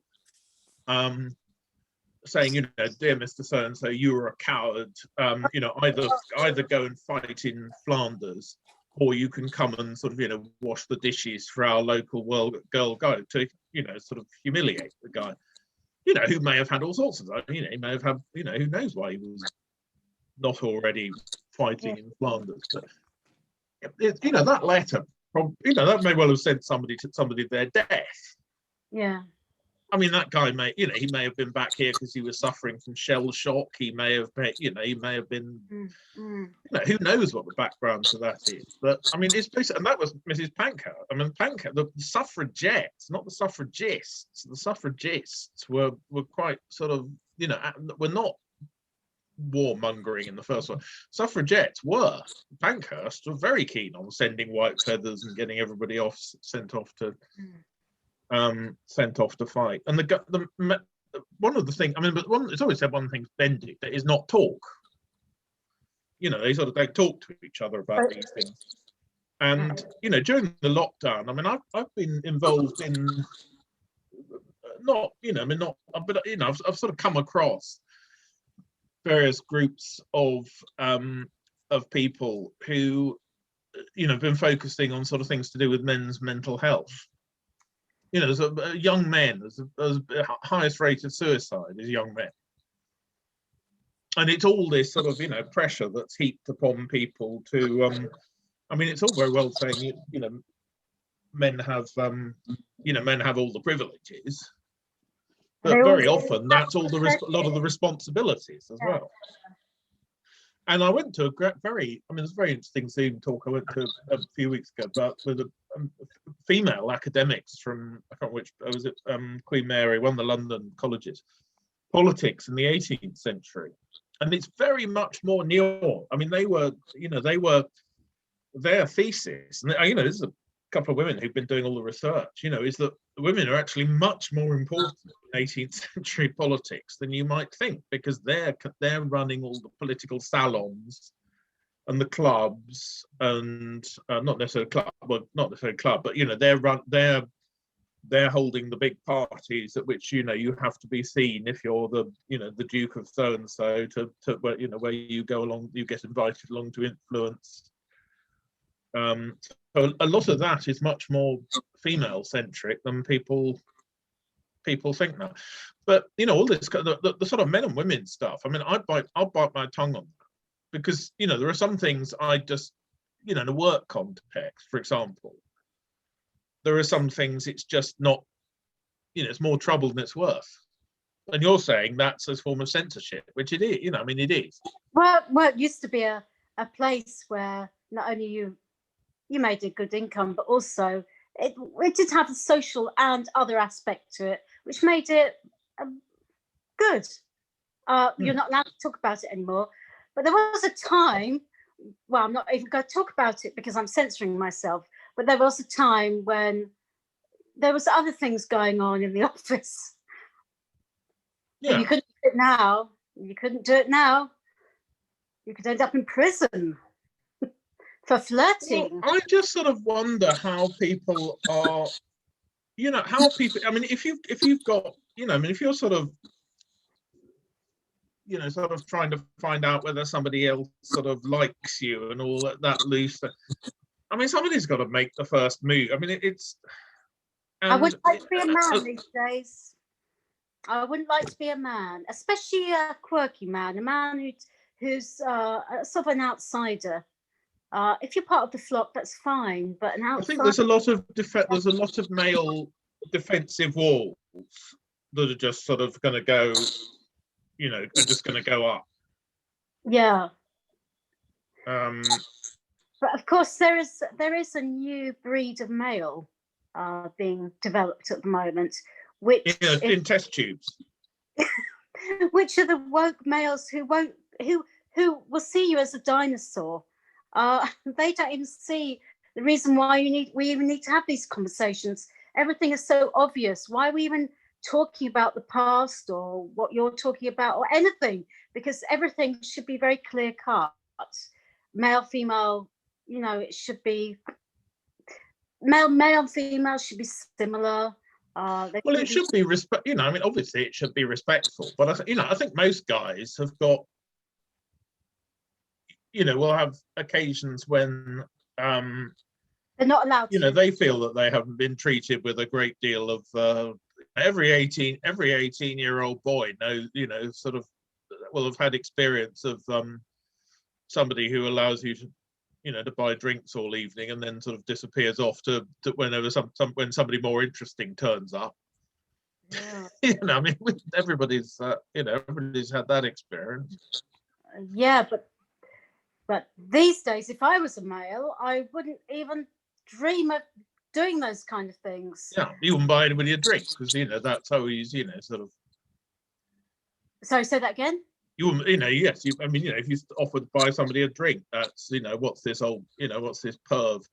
Yeah, exactly. Doing, Exactly. So we're all self-censoring, but I think the millennials and below are already aware of that it's their program to respect the opposite sex and sort of see them more as a comrade rather than as something more, and so therefore I think just a lot of things that we took for granted, that whether it's literature or art or interpersonal relationships, if that's the right expression, it's part of the past. It's 20th century, or it's part of the future. I don't know. The future, we're more going to be like robots. No, I don't know. I mean, I think, sort of millennials.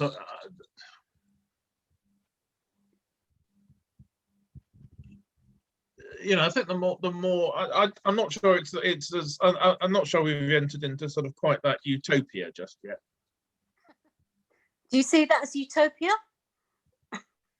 Well, I mean, We're comrades or robots, or there's nothing, that we're all Puritans, and we're very careful what we say and what we do. Oh, they're very careful about, yeah. Anti-utopia, isn't it? Utopia. Anti-utopia. Utopia. Yeah. Yes. And I think my- children of the millennials will be again like, wild free love generation like in the 60s. Oh, probably. let's hope. Yeah.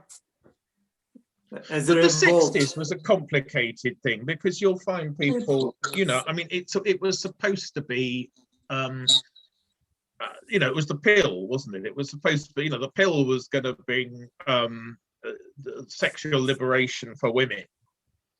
And now with hindsight, lots of people say, well, it opened the door for lots of women to be exploited by lots of bad men. Was the 60s a utopia? I don't know. I mean, I wasn't around, I was sort of around a bit, but I wasn't sort of Around. really around in the 60s. But we were all sort of brought up to think that the 60s have been this sort of fantastic era when it was all sort of free love and everybody was a hippie and it was all wonderful. But I think there was quite a lot of there's quite a lot of coercive, but quite a strong lot of subtexts to that. And it was just as, I mean, I remember, when I was at school, which was not in the 60s, later than that, but there was people were sort of very prescriptive about sort of what kind of music you should like and, what sort of things, very judgmental about sort of, what was acceptable and what was cool and what wasn't.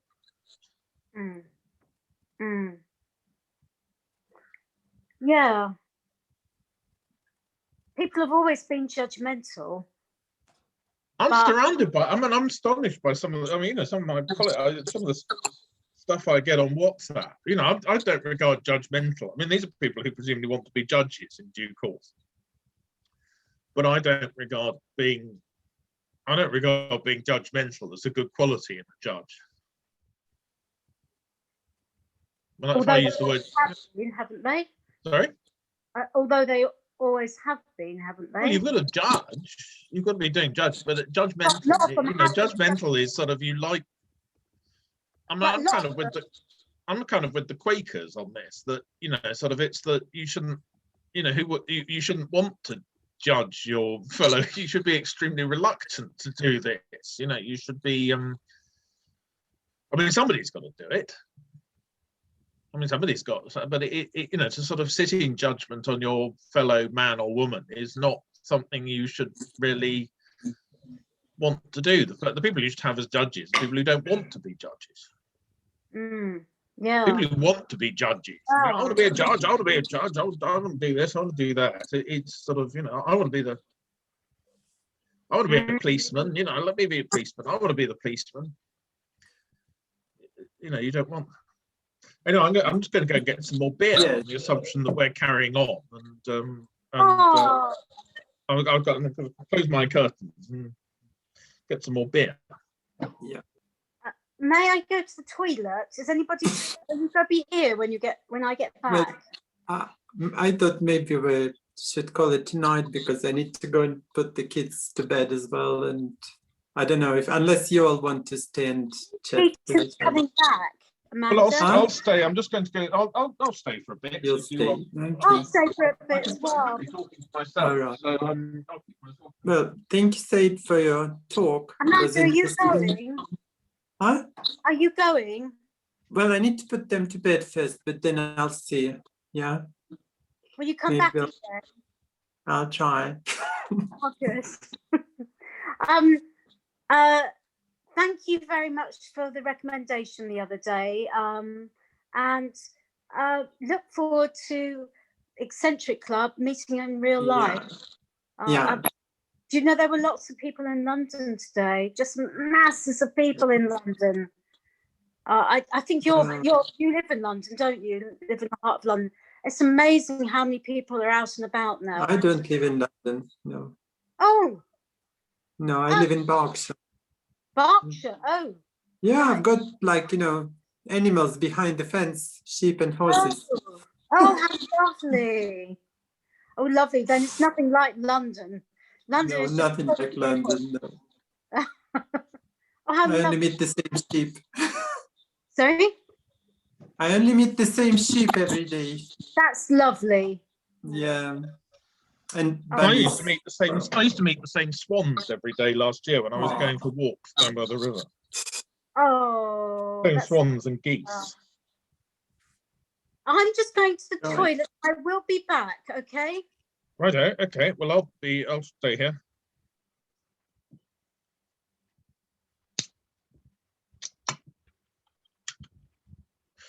So, Ali, where are you? Are you in Tehran? No, I live in a city called Sari, right? And it is on the Caspian Sea. So it is on the border between Iran and Russia, right? Oh, So if you cross the Caspian Sea, you go to Russia. So I live in the north of Iran, and I am a lecturer at Bahrain University. And yes, you said. yes, the weather here is very much the same as the weather in England. It is not much different.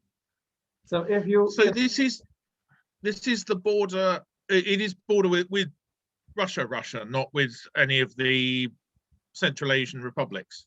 no, it is a border with Russia. So actually, on the left side, you can go to Azerbaijan, Azerbaijan, yeah, yes, and Armenia. And yes. on the right side, you can't go anywhere. It is on the left side to Azerbaijan and Armenia, and then to Uzbekistan. But on the right side, it is covered with full sea. Right, but there is actually a border. There's a border with Russia, not with Uzbekistan. Yes, yes. And if you have a ship, you can go to Russia, but it is often not allowed to have a ship transportation of people. I haven't got a ship. I'm just going to look at I'm getting Google Maps. You can. I probably won't go now, but a few years ago there was. I used to go to Georgia quite a bit. Georgia, yes. Which I know in I think in so how do you spell your city? It is S-A-R-I. Sari, sorry. Like the county. Yes. Exactly. It was oh yes, I'm gonna see. But I used to go to Georgia quite a bit, and the person I stayed with in Georgia went through. We went to Armenia, and I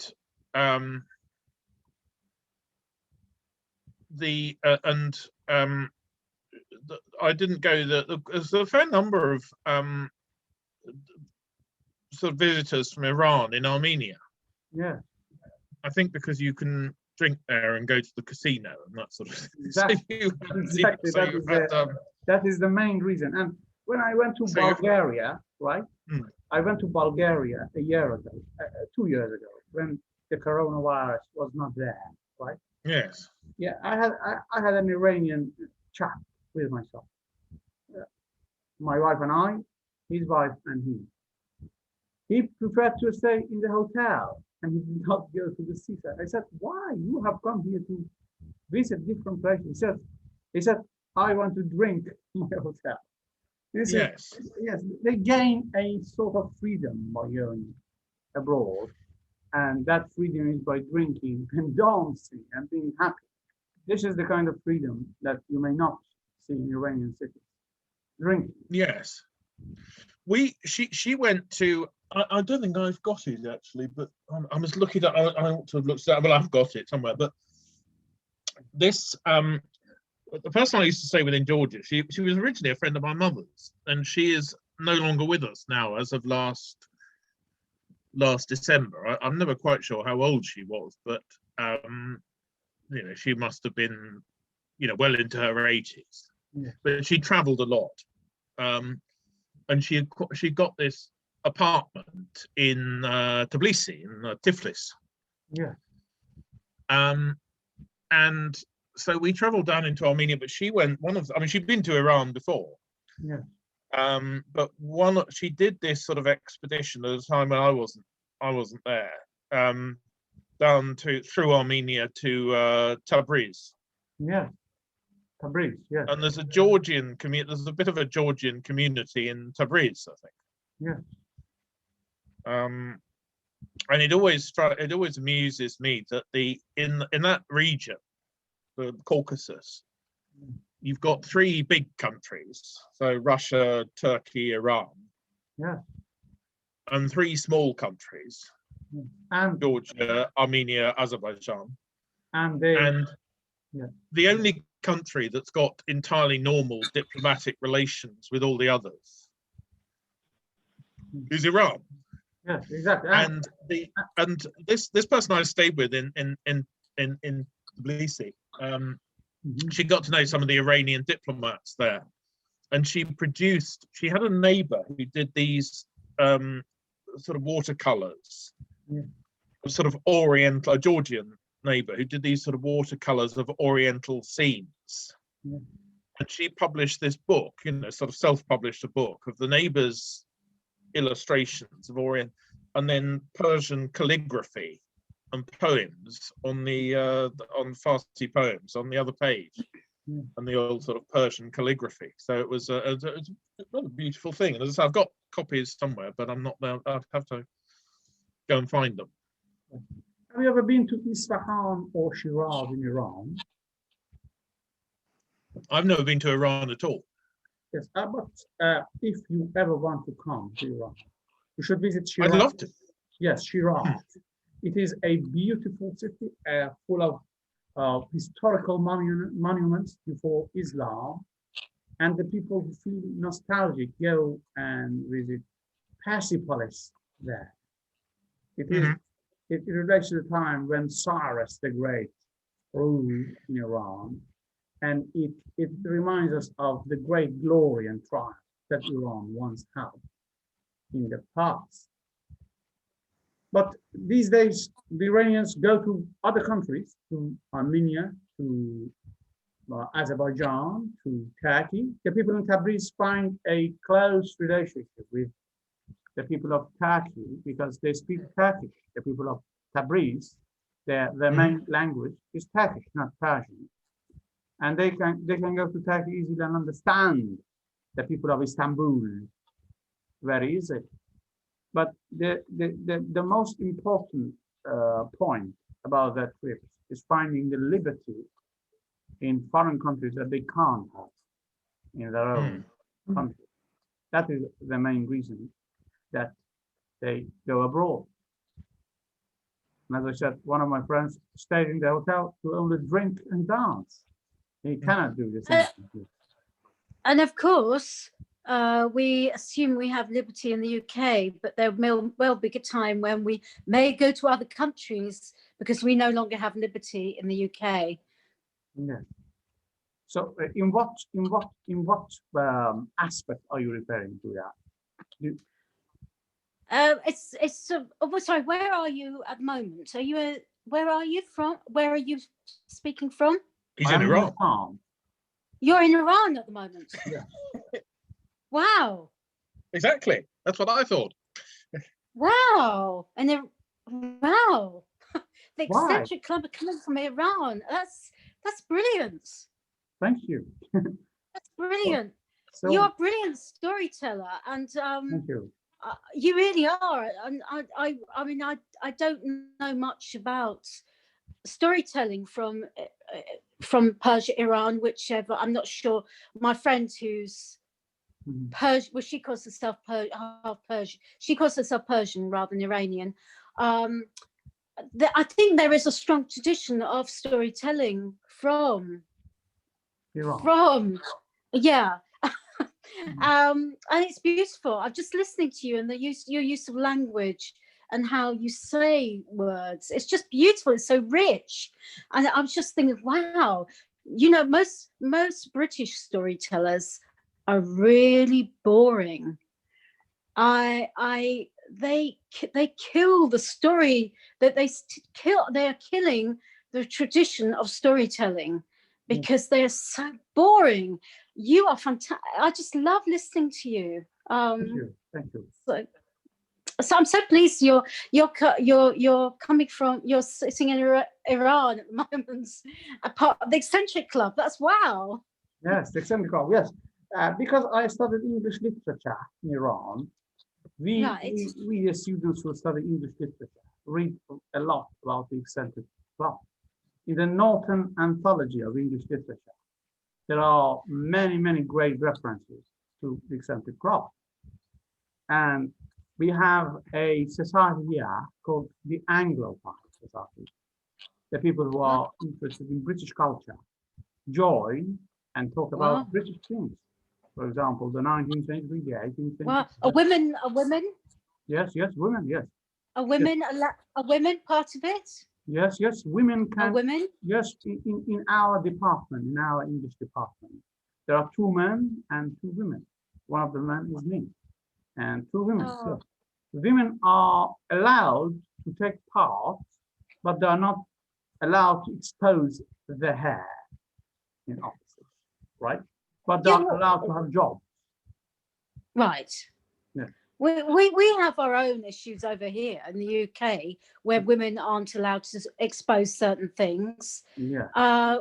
We have rules against women exposing certain things. So everyone thinks Iran as being, I have to be very careful of the words that I use, but they think we in the West have got all the answers and that but we don't have all the answers, and we do have repressive laws.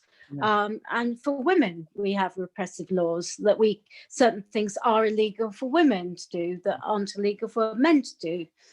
So I'm just, it's very inspiring that you are in Iran at the moment. You're saying that's what you're saying, and there are women involved as well. That's wonderful. Yeah. We have because every country has got, you know, sort of caricatures of other countries. I mean, one of the things that always annoys me is that, you know, when we hear discussion of Iran in this case, I have never been to Iran. I would love to go to Iran. I narrowly missed out on this trip to Tabriz, but it was, you know, you would listen. Most people are very ignorant of, quite ignorant of foreign countries. They say travel broadens the mind. Yeah. But I think with the pandemic, in some ways, staying at home has broadened the mind because it's forced you to look at, when people go off on holiday, you know, they go a week there, they go a week there. What are they, you know, what are you understanding about this? How is this broadening?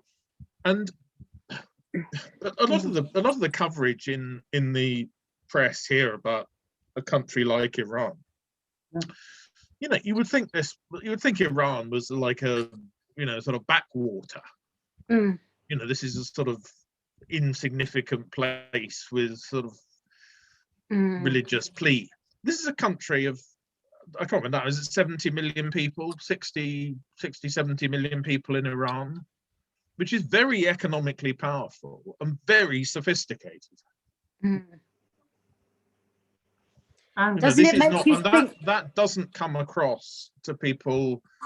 That doesn't come across to people here, that, you know, quite how significant in the region Iran is. Doesn't it make you feel that we've been fed propaganda for a long time? We are fed propaganda. We're constantly fed, Yeah.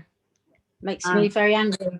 And the point that makes me sometimes baffled is that, for example, when I say that I have watched an episode on the BBC from Iran, there is an American friend of mine who, when he first saw me, said, "Is there any TV in your land?" I got really baffled by his sentence.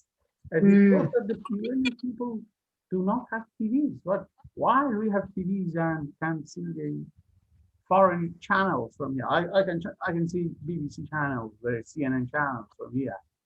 And this makes me sometimes surprised that the people in the West think that we don't have TVs and we don't have good dresses.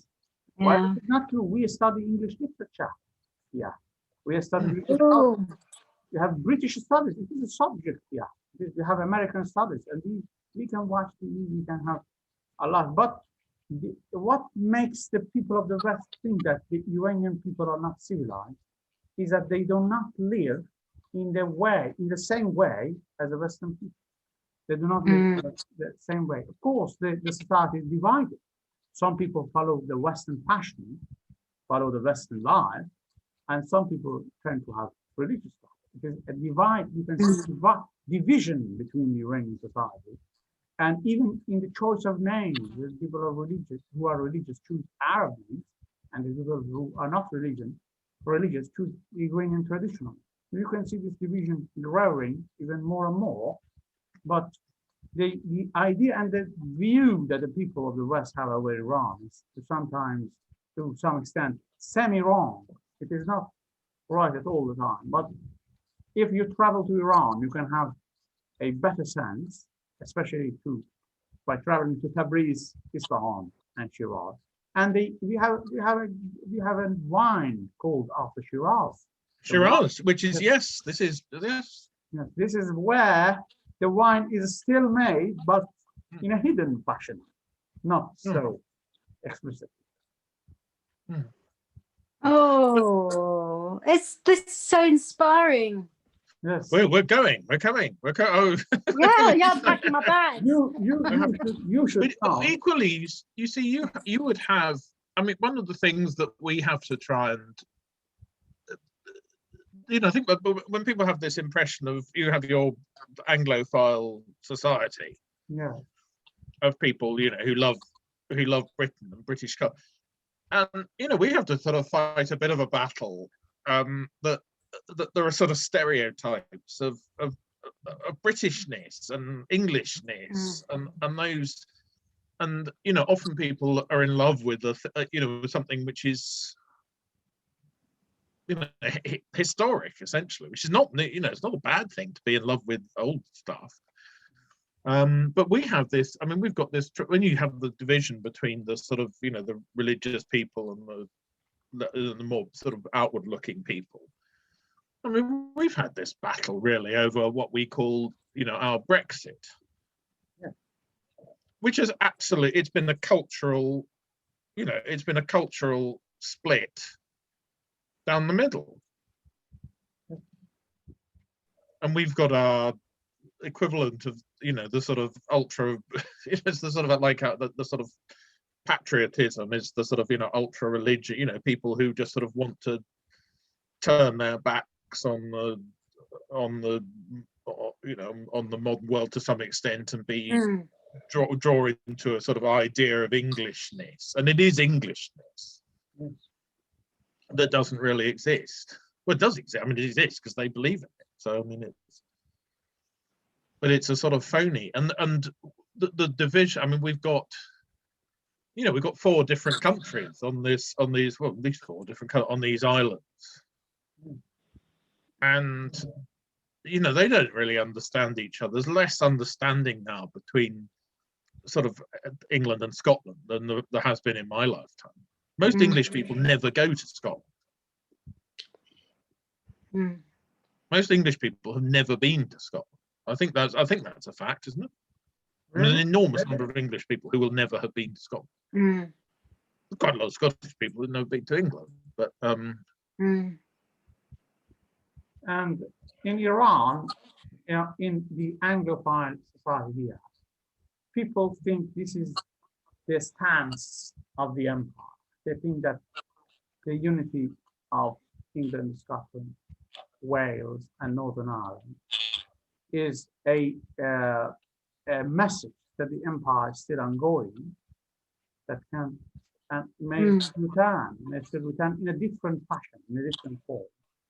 But as we hear in the news, there is a great difference between the politicians of Westminster and Holyrood, and people read them worldwide, and it's really important to the people of the world to see how this stance of British politics is going on. Some British people think that this is only important in the United Kingdom, while if you come to Iran, you see people checking the internet, and what happened in Westminster and Holyrood.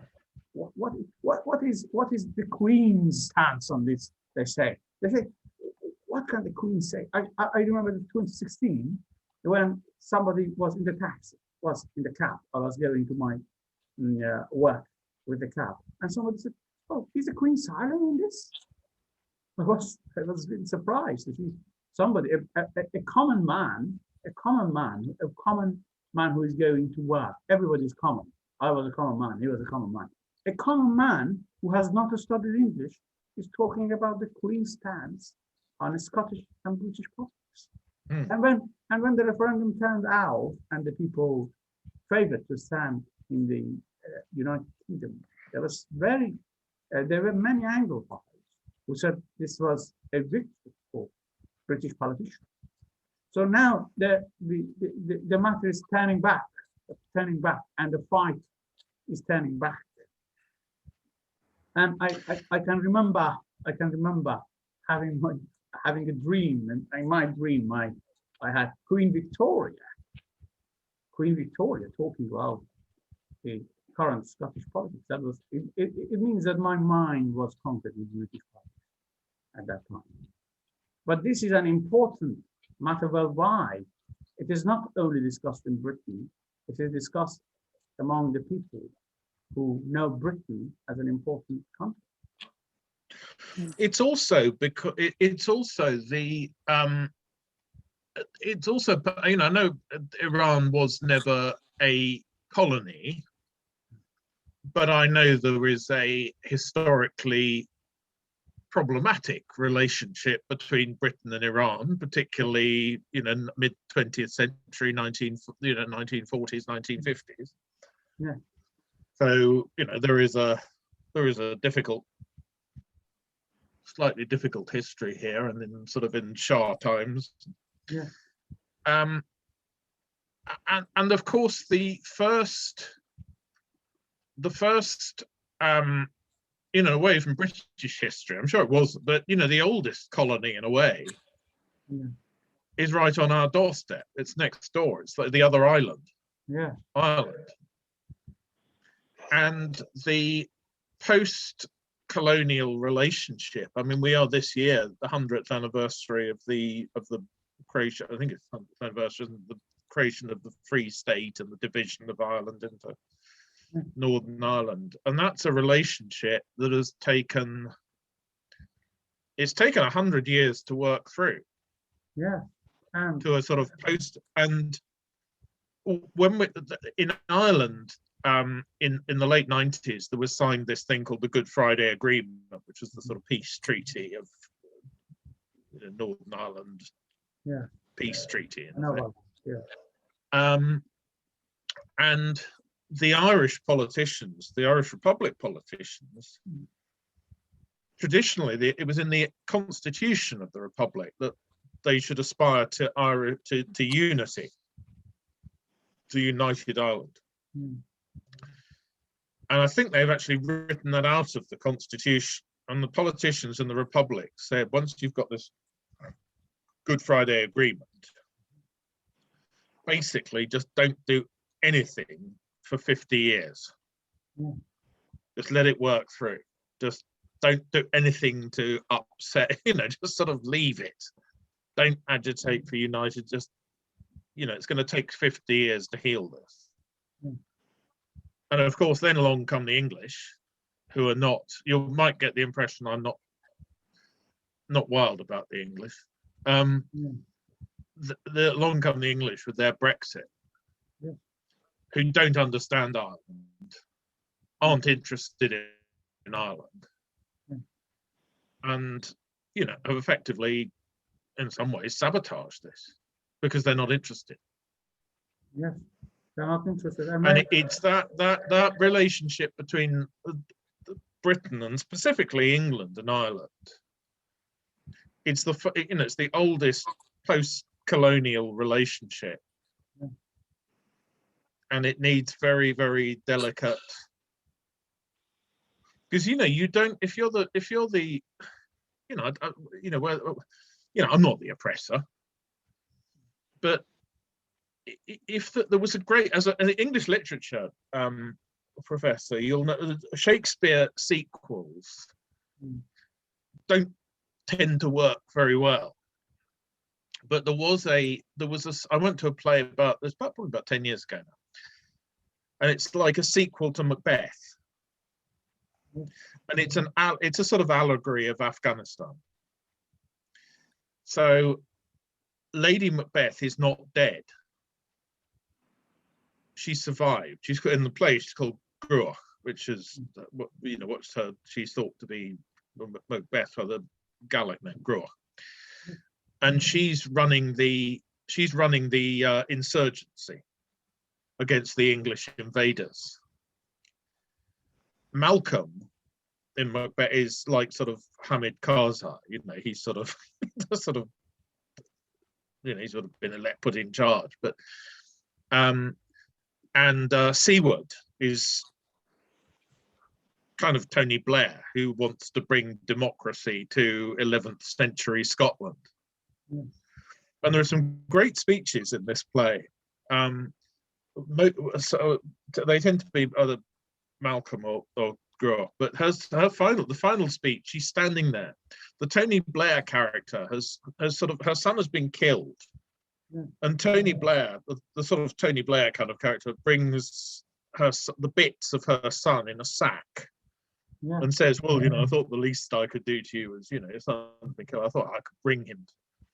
And she has this speech at the end, and the actor who was playing this had sort of fiery red hair and was wearing a blue velvet cape, and snow is falling on the stage. And she has this speech, which is, you've come to our country. You've burnt our farmhouses. You've killed our people. You've done this in our country. Yeah. We will come to your country. We will kill your people. We'll burn down your farm. And we'll keep on doing it. Not for 10 years, not for 2 generations, not for 3. We'll do it for 100 generations until you stop doing this.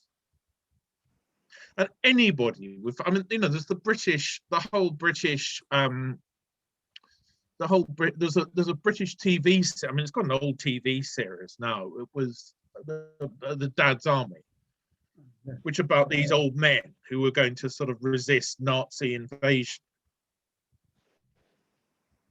If Britain had been invaded by the Nazis, we'd have been running the insurgency. We'd have been blowing things up. We'd have been shooting people and, sort of arranging for Nazi soldiers, accidentally to fall off cliffs and that kind of thing. People are very, you get somebody else there telling you what to do, and it's problematic. Nobody likes being told what to do. Yeah.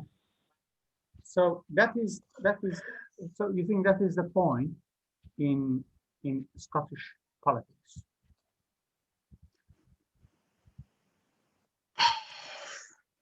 How many hours have you got? Scotland is divided down the middle between yes, there is a sort of nationalistic, you will find there are SNP members, politicians who hate the effing English, and that exists. Obviously it exists. Yeah. For most people, it's just a sort of balance. It's just the countries have grown apart a bit, I think. But it's very difficult to break that cord. The thing that may be a little troublesome in the SNP's agenda is that if we divide England and Scotland, there would be some heartbroken sentiments after the separation. And there are families who have one part of the family in Scotland and the other part in England. And what should be done about that's this? me. Yes. And what are we going to do about this? People should be separated in two different countries? You won't, not going, well, look, people here don't understand this yet, but it was no part of the Yes campaign in 2014, which was the independence campaign. It was no part of that there was ever going to be a border between, oh, it is a border, but I mean, there's never going to be a sort of checkpoints or anything between England and Scotland. The whole idea was that everything, lorries would go backwards and forward over the border just as before, just as they do in Ireland, because both the idea being that both would be within the EU, and the EU enables smaller nations to exist without there being these sort of big rigid borders. But of course, what Ireland has shown is that you can't, just as a matter of logic, if you've got the EU on this side and you've got a totally independent country on that side, you've got to have some sort of border. And so now, even if Scotland joined the EU, and Scotland, SNP policy is to join the EU, the consequence of that is that you'd have all the problems between now along that border, which you have along the Irish border.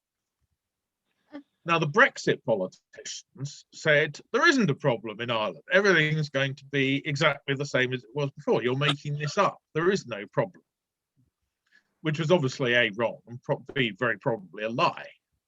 But they said there isn't a problem. Whereas anybody who knows it, says, well, there is a problem. Of course, there's a problem. I mean, there's the border here.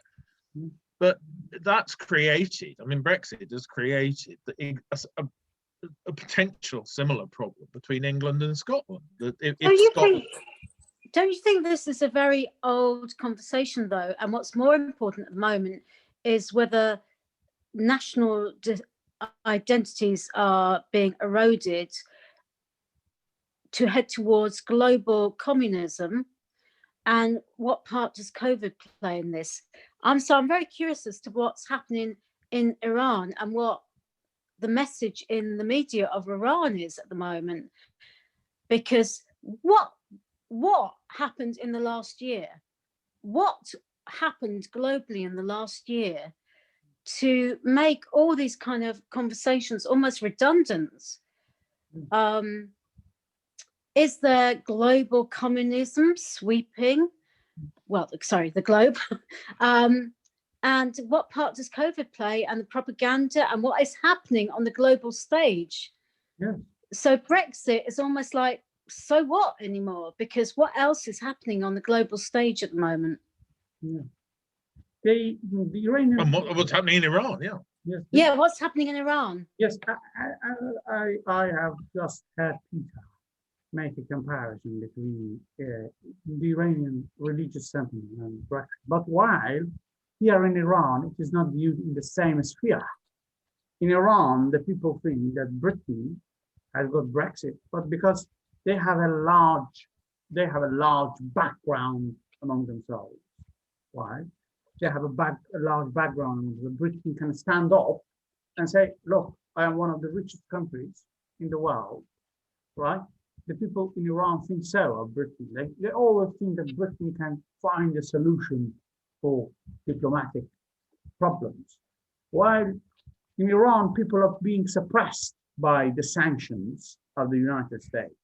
The United States has sanctioned drugs, has sanctioned vaccines, and you can only see only 1% of the Iranian people being vaccinated because of the because of the sanctions of the United States on Iranian people and on the Iranian government.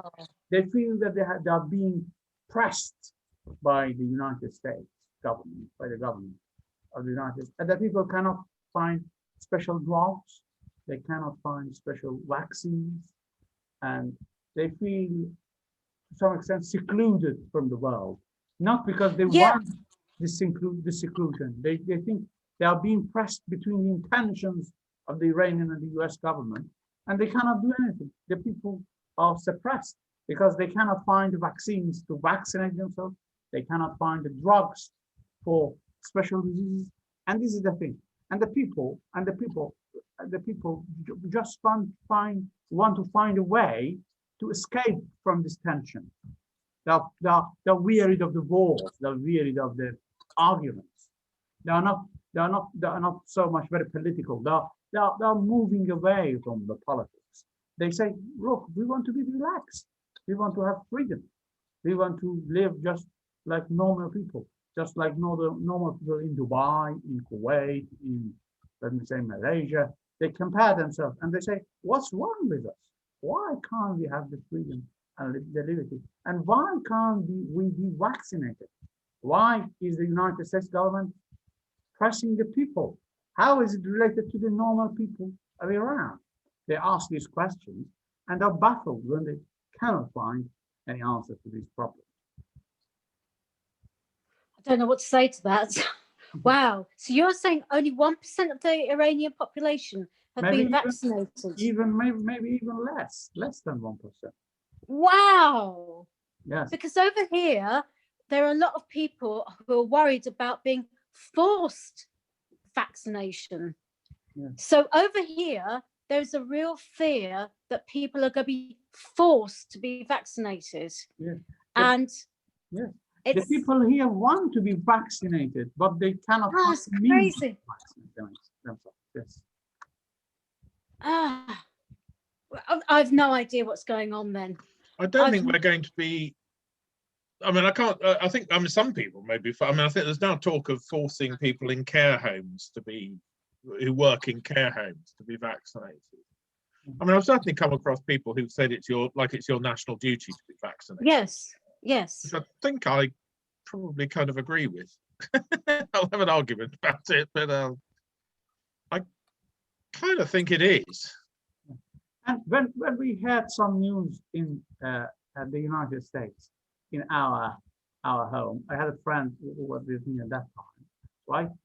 The people were protesting that against being vaccinated. They're protesting, and my colleague said, "What's wrong with these people? We want to be vaccinated, and they don't want to be vaccinated. What is the matter? Such a comparison." It's the cult. We've got this. I mean, I was listening to a radio program here the other week, and it's like, we've now got a sort of bit, the sort of cult, big sort of cult of individuality. And there were people Why should it be a cult? Why should it be a cult? Can't it just be in tune with nature? It can be, but I'm one of the great things. I've loved one of the things I've loved about the last year is the ability to sort of get in tune with, your surroundings. But you have people coming on the radio who are sort of saying, I don't want anything put in my body that I don't understand. I want to know what's going. Sometimes you just have to. I don't know everything I put in. I try and eat. I try and eat. I try to be sort of careful about, that I know what I'm eating has come from and that kind of thing, and getting in touch with, your locality and eating sensibly and all that kind of thing has been great over the last. But sometimes I don't. I mean, I have no. If the finest scientists in the world are developing these vaccines and say, well, we've tested it, we've done this test and that test and the other test. I mean, I'm not. Who am I to say they're wrong? But if only 1% of the Iranian population, or even less, have had the vaccination, They want it. Well, what does that say? That if we've got all of it, and some of us don't want it, and yet some of the Iranian population do want it, and they can't have it. What it says is that the relationship between Iran and the US and to some extent the what do the leaders call Britain? Britain is we're the little Satan, aren't we? The great Satan and the little and Britain is a puppet of the US. No two ways about it to some extent. And yes, No British politician's going to stand up and say.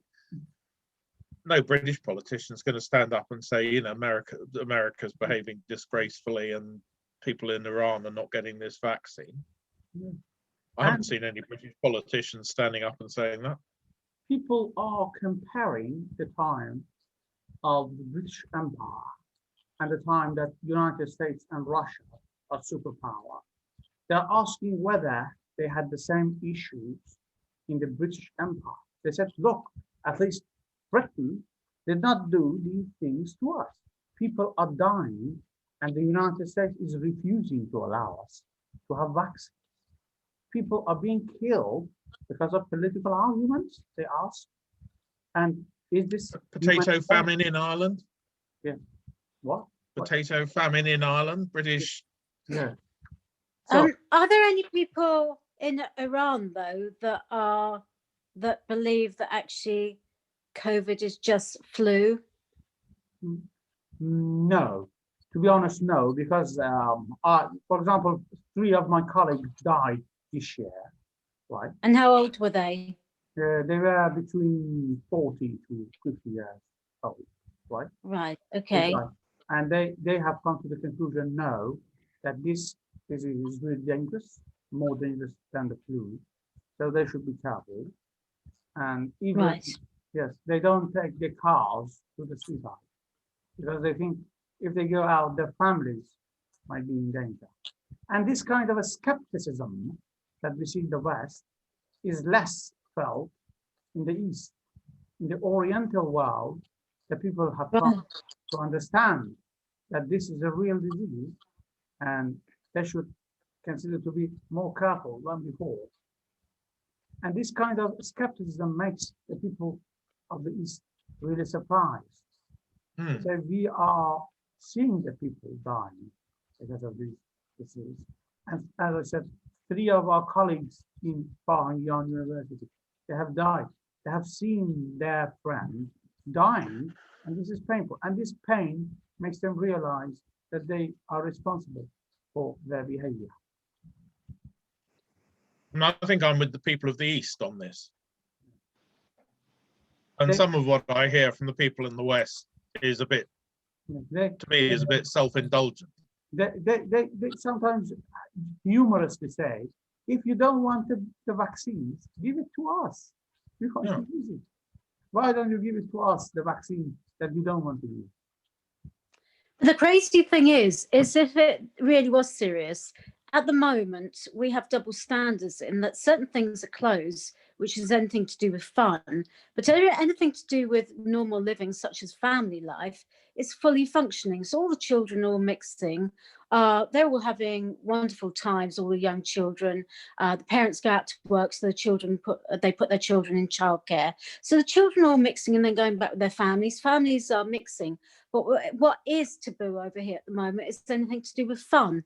So anything that's fun, it tends to be banned at the moment. In that, yes, and there was a big. I've come to the view that, and I came to the view last summer, that there is the risks of doing things in the open air, not quite whatever you're doing, but almost whatever you're doing, the risk is quite low. And if you, be sensible, but, do things in the, and the risks are much higher in places where you're enclosed and there is not much, there's not so much ventilation. So I'm fairly relaxed about young children have been mixing. Because parents have been needing to get to work, so they put their children in daycare. That's never stopped. So what stopped is anything to do with adult fun. Yeah. So it's a very puritanical society at the moment. That's why it's somewhat confusing to hear what's happening in Iran, because what is it all about? Yeah. Because over here, I just see certain things being forbidden because they're associated with contracting something, whereas other things which are meant to be wholesome, they can continue as normal. So young children and babies have all along been left in daycare mixing because their parents need to go out to work, and then of course so that's never stopped. I mean, that's why I sort of see the whole vaccine stuff as a bit, people sort of saying I don't want that as a bit self-indulgent, because this is the passport to fun, to adult. Controversial. Is it controversial? It is. It's controversial. Yeah, that's why I still. What is it that, I mean, have you had a vaccine? Ooh, that's nosy. I mean, I'm perfectly fair. I've had one. I haven't had two. Yeah. But you get. I mean, I've listened to some of the radio programs that people have been coming on and so, and what is it that some of the radio hosts will say to what is it that you are? I mean, I get the thing. I don't want to be told what to do. We you get that. But like sometimes you have to be told what to do. And what is it that people, this thing which has been in many ways a sort of medical miracle. We've got we dream of cures for smallpox and eradicating this disease from the third world and eradicating that disease. And all of a sudden, medical science actually does. I know we don't trust big organizations. You can't. But medical science actually develops something which could be enormously beneficial. It's been tested, within a very short space of time, as far as one can tell. Everything has side effects. I mean, crossing the road has some. Yeah. As far as one can tell, this presents very low risk. And yet people say, "Oh, I don't trust that," and that just feels a bit self-indulgent to me. Because if you were in the middle of a cholera outbreak in Tanzania or something, I mean, Tanzania is not a very good example because that's had a bonkers president who's actually died of COVID. But I mean, if you're in sort of the middle of a, if you're in a poor country, in the middle of a sort of health crisis, and somebody says, science has produced an answer to this will liberate you, you'd be delighted, wouldn't you? You're not going to sit there and say, "Oh, I'm not quite sure I understand what's going on. I don't quite know that what's in this. I'm not going to have it until I fully understand the chemistry and I've conducted my own research into," which is what people are saying on the, until I'm satisfied as to what's. Well, sometimes you just have to rely on people who know what they're talking about to be satisfied on your behalf. Occasionally you do. But bear in mind, if only 1% of Iran, or under 1%, is being vaccinated, and over here there's a push to basically have everyone vaccinated, then what's that all about? What's that all? What Ali is saying is that's all about US sanctions and politics, Or that there is, or it's not. Obviously, over in the UK, I'm not don't understand what's happening in Iran, but over in the UK, it's not as serious, and this is controversial. It's not as serious as the Western governments have been making out. Very controversial. Well, I look at the BBC. I mean, I know I have not had. I've touched wood. I've not had sort of close family friends, I think, affected by that. But I know. You look at news stories of people working in hospitals who are just sort of tearing that. I've seen it. I've had to live through this for a year. I've seen this. I just don't understand how people can say this.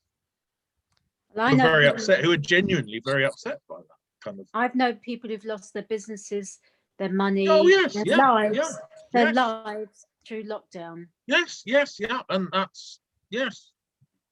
Yeah, that's why this conversation doesn't leave me any clearer about what's happening in the world. No, and it doesn't I shouldn't leave. have asked. I shouldn't have brought it up. I don't know if I was the one that brought it up, but yeah, I did bring it up. But I suppose things like Brexit and everything, it's like so 2019, whereas now we're in a situation where, oh my God, what's going to happen over the next couple of years regarding America, regarding the West, regarding people's sanity, regarding individual governments. What I like to think in London is that, because you've had all these people who've been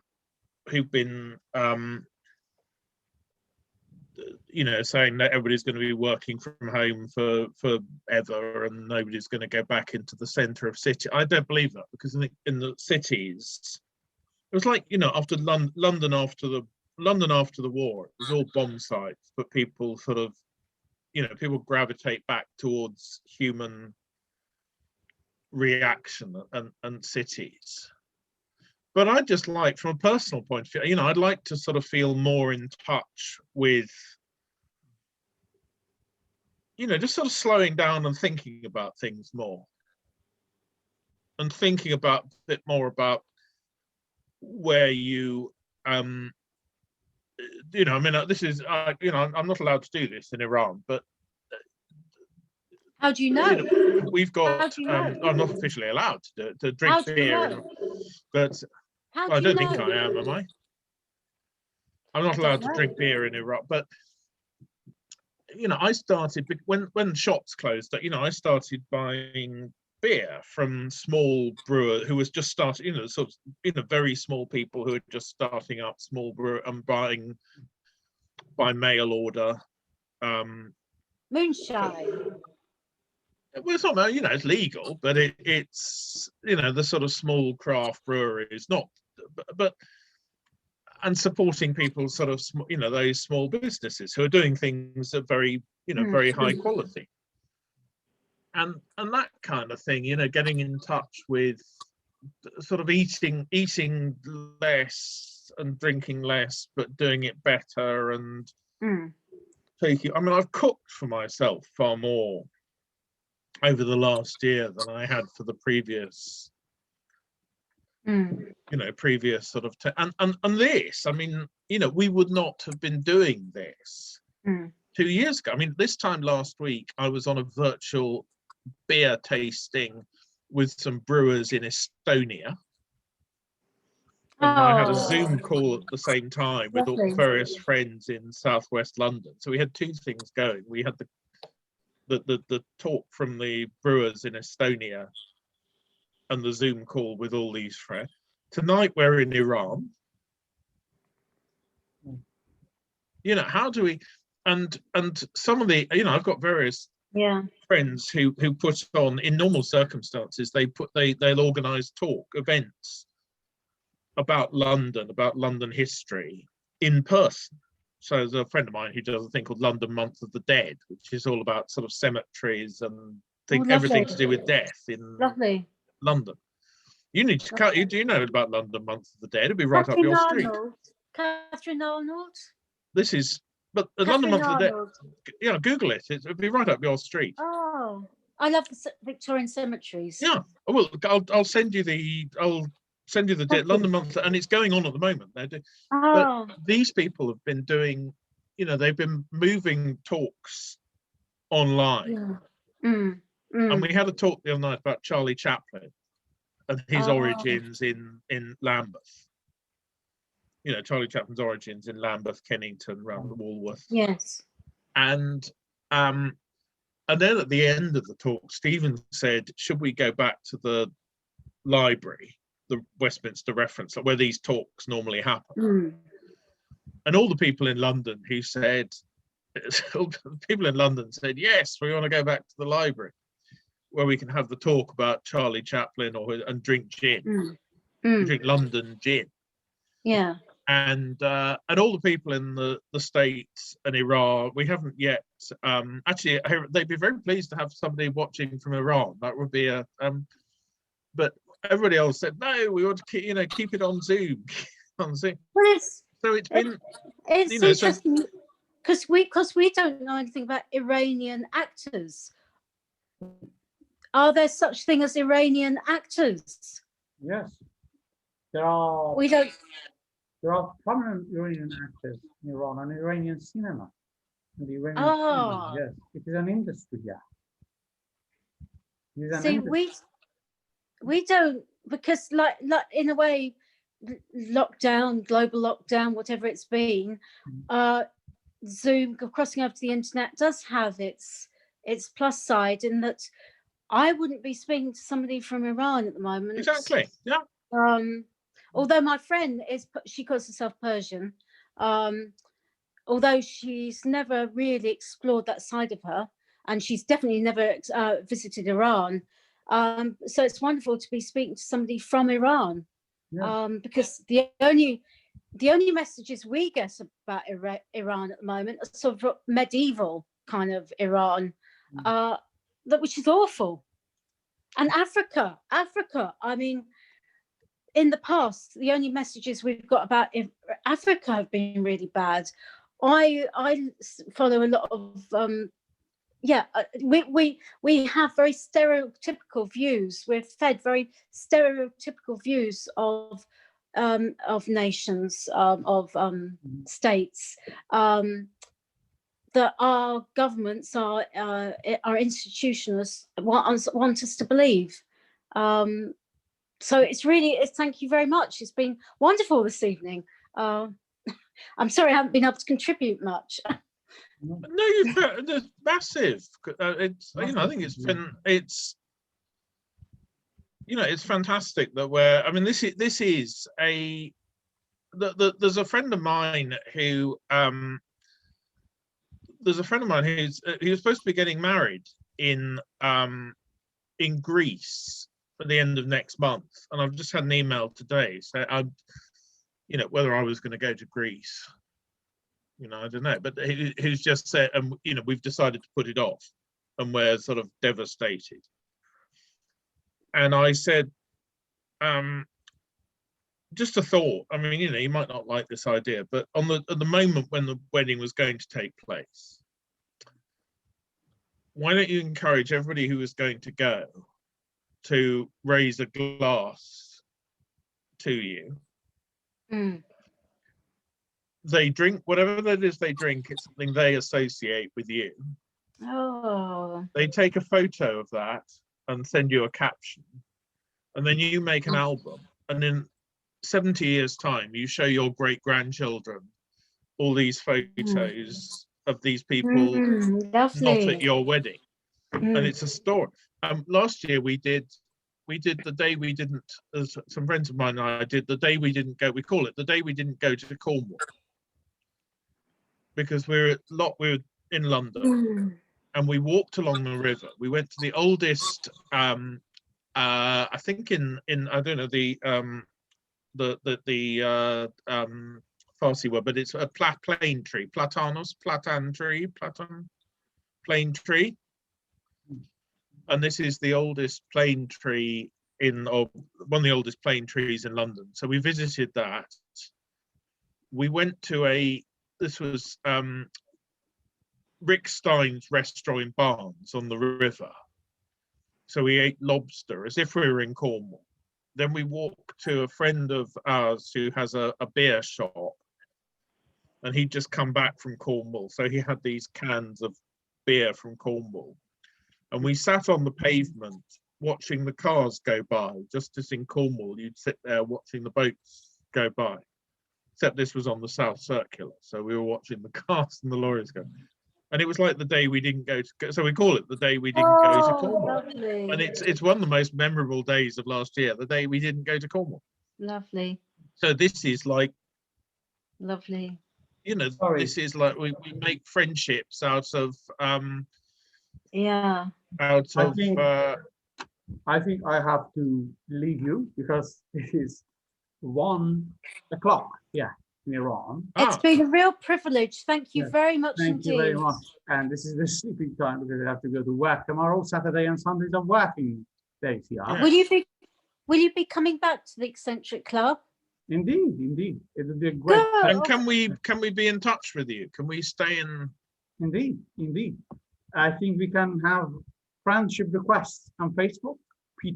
Peter Dodge, Amanda I'm Berger. happy to do a friend. I'm happy to do a friendship. I will send you a friendship I would send you request friend because it is vital that we, we're striking a blow for it's a blow for liberty and humanity that we're cutting through all the sort of political Indeed. stuff. Yeah. Indeed. And these And that kinds we're of actually makes Yeah. people of the East and the West understand each other better.